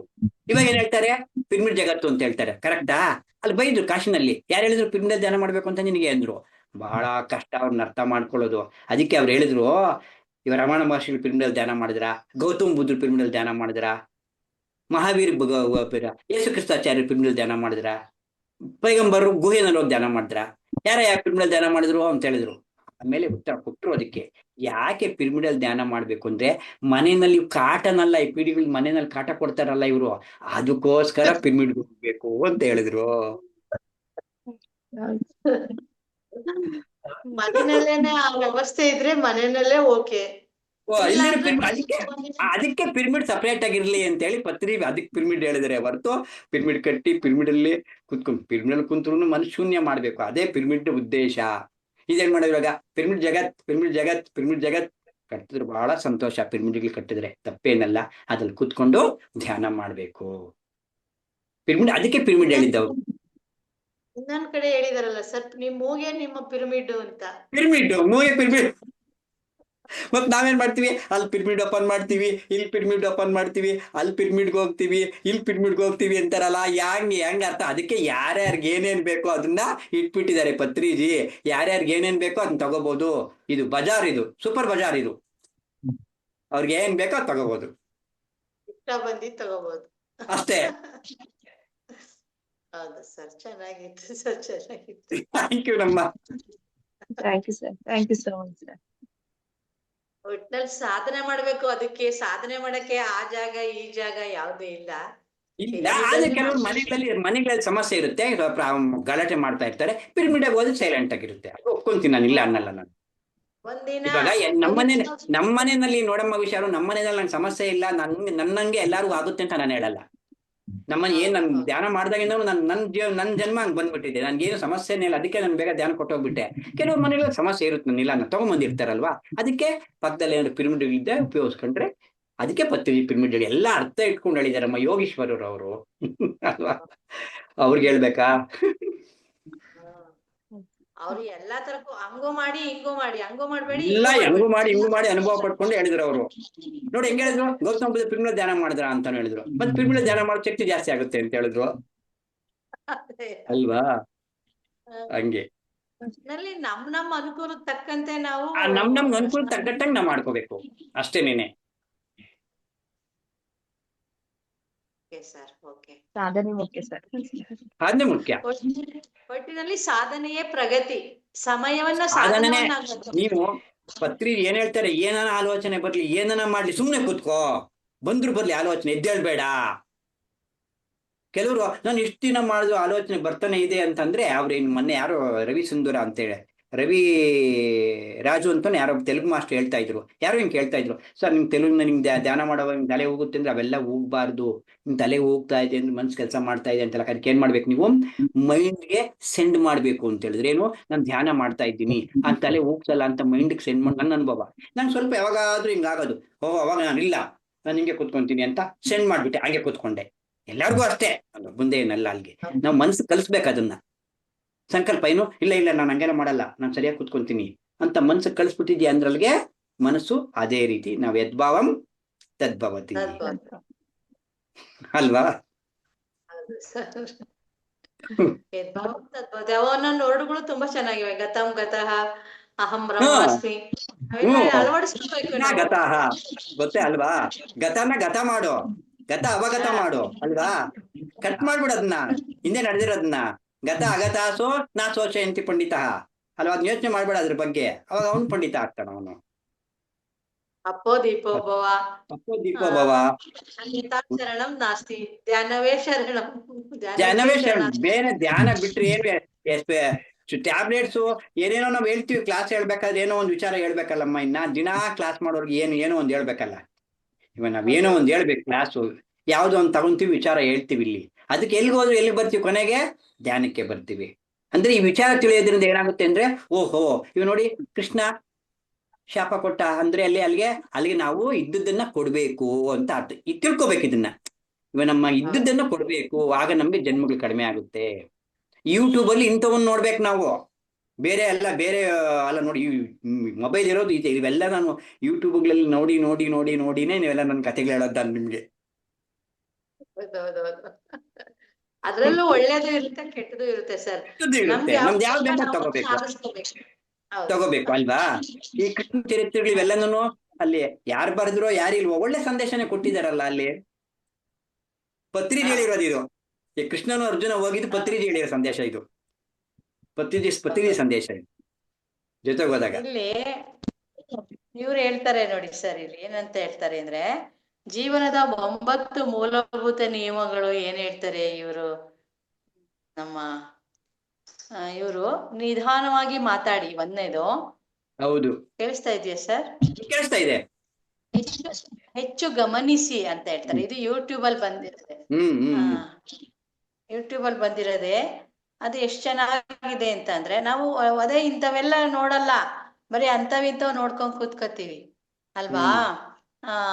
ಕಡಿಮೆ ಮಾತನಾಡ್ಬೇಕು, ನೋಡ್ತಾ ಇರ್ತೀವಿ. ಯಾರನ್ನು ಸುಲಭವಾಗಿ ನಂಬಬಾರ್ದು. ಹೌದು. ಆಮೇಲೆ ನಿಮ್ಮ ಆರೋಗ್ಯಕ್ಕೆ ಯಾವಾಗಲೂ ಮೊದಲು ಆದ್ಯತೆ ನೀಡಿ. ಹೌದು. ಆಮೇಲೆ ಕಲಿಯುವುದನ್ನ ಎಂದಿಗೂ ನಿಲ್ಲಿಸಬೇಡಿ. ನಿಮ್ಮ ಅಹಂಕಾರ ಮತ್ತು ಕೋಪವನ್ನ ನಿಯಂತ್ರಣದಲ್ಲಿಡಿ. ಮುಖದಲ್ಲಿ ನಗುವಿರಲಿ, ಚಿಂತೆ ಬಿಡಿ. ಎಲ್ಲಕ್ಕಿಂತಲೂ ಮೊದಲು ಕುಟುಂಬಕ್ಕೆ ಪ್ರಾಮುಖ್ಯತೆ ನೀಡಿ ಅಂತ. ಈ ನಿಯಮಗಳು ನಿಮ್ಮ ಜೀವನದಲ್ಲಿ ಅಳವಡಿಸಿಕೊಂಡರೆ ಇವೆಲ್ಲ ನಿಮ್ಮನ್ನ ಯಶಸ್ಸಿನತ್ತ ಕರ್ಕೊಂಡು ಹೋಗ್ತವೆ ಅಂತ ಹೇಳಿದ್ದಾರೆ. ಅಬ್ದುಲ್ ಕಲಾಂ ಸರ್ ಹೇಳಿರೋದು ಸರ್ ಇದು. Very good. ಬಹಳ ಗ್ರೇಟ್ ಮಾಸ್ಟರ್ ಅಲ್ವೇ ನಮ್ಮ ಅವರು. Great master. ಸಸ್ಯಾಹಾರಿಗಳು, ಪ್ಯೂರ್ ಸಸ್ಯಾಹಾರಿಗಳು, ಪ್ಯೂರ್ ವೆಜಿಟೇರಿಯನ್ ಅವರು. Pure vegetarian. ಅವರು ಮಂಗಳೂರಲ್ಲೇ ಇದ್ರು, ಬೆಸ್ತರಾಗಿದ್ರು. ಅವರು ಮೀನ್ ಹಿಡಿಯೋ ಕೆಲಸ ಮಾಡ್ತಾ ಇದ್ರು. ಅವ್ರು ಒಂದ್ ಮೀನನ್ನು ತಿಂತಾ ಇರ್ಲಿಲ್ಲ. ಅವ್ರು ಮತ್ತೆ ಅಲ್ವಾ? ಜ್ಞಾನ ಬಂದ್ಮೇಲೆ ಬರೋದ್ಕಿಂತ ತಿಂತಿದ್ರೇನೋ. ಇಲ್ಲ ತಿಂದೇ ಇಲ್ಲ ಅಂತ ಹೇಳ್ತಾರಮ್ಮ ಅವರು. ತಿಂದೇ ಇಲ್ಲ ಅಂತ ಹೇಳ್ತಾರೆ. ಇರ್ಬೋದು, ಒಟ್ಟಲ್ಲಿ ಅವಾಗ ಸಸ್ಯಾಹಾರಿಯಾಗಿ ಪರಿವರ್ತನೆ ಆಗಿದ್ದಾರೆ ಅವರು. Okay sir. Okay sir, thank you. ಚೆನ್ನಾಗಿತ್ತು ಕ್ಲಾಸ್ ಇವತ್ತು. ಓಕೆ ಮಾಸ್ಟರ್ಸ್, ಎಲ್ಲರಿಗೂ ಧನ್ಯವಾದಗಳು. ಅರುಣಾ ಮೇಡಮ್ ಬ್ಯೂಟಿಫುಲ್ ಅಂತ ಹೇಳ್ತಾ ಇದ್ದಾರೆ. Okay madam, thank you so much. ಎಲ್ಲರಿಗೂ ಯೂಟ್ಯೂಬ್ನಲ್ಲಿ, ಝೂಮ್ನಲ್ಲಿ ವೀಕ್ಷಿಸುತ್ತಿರುವ ಎಲ್ಲ ನನ್ನ ಆತ್ಮ ಬಂಧುಗಳಿಗೂ ಆತ್ಮ ಪ್ರಣಾಮಗಳನ್ನು ಸಲ್ಲಿಸುತ್ತಾ, ಪಿರಮಿಡ್ ಕಾಲ್ ಸರ್ವಿಸ್ ಬೆಂಗಳೂರು ಅರ್ಪಿಸುವ ಈ ಕಾರ್ಯಕ್ರಮಗಳನ್ನ ಎಲ್ಲರಿಗೂ ಶೇರ್ ಮಾಡಿ ಸಬ್ಸ್ಕ್ರೈಬ್ ಮಾಡ್ಕೊಳ್ಳಿ ಅಂತ ಹೇಳ್ತಾ, ಮಧ್ಯಾಹ್ನ 3 ಗಂಟೆಗೆ ಮತ್ತೆ ಕ್ಲಾಸ್ ಇರುತ್ತೆ. ಸಂಜೆ 7:15 ಮಕ್ಕಳ ಧ್ಯಾನ ಇರುತ್ತೆ. 9:00 ಗೈಡೆಡ್ ಮೆಡಿಟೇಷನ್ ಇರುತ್ತೆ. ಎಲ್ಲ ಕಾರ್ಯಕ್ರಮಗಳಲ್ಲೂ ಭಾಗವಹಿಸಿ ಎಲ್ಲ ಜ್ಞಾನವನ್ನ ಪಡ್ಕೊಳ್ತಾ, ಧ್ಯಾನವನ್ನ ಮಾಡ್ತಾ ಜ್ಞಾನವನ್ನ ಪಡ್ಕೊಳ್ತಾ ಮುಕ್ತಿ ಪದದತ್ತ ಸಾಗೋಣ ಅಂತ ಕೇಳ್ಕೊಳ್ತಾ ಈ ದಿನದ ಕಾರ್ಯಕ್ರಮವನ್ನ ಮುಕ್ತಾಯಗೊಳಿಸೋಣ masters. Thank you so much. Thank you.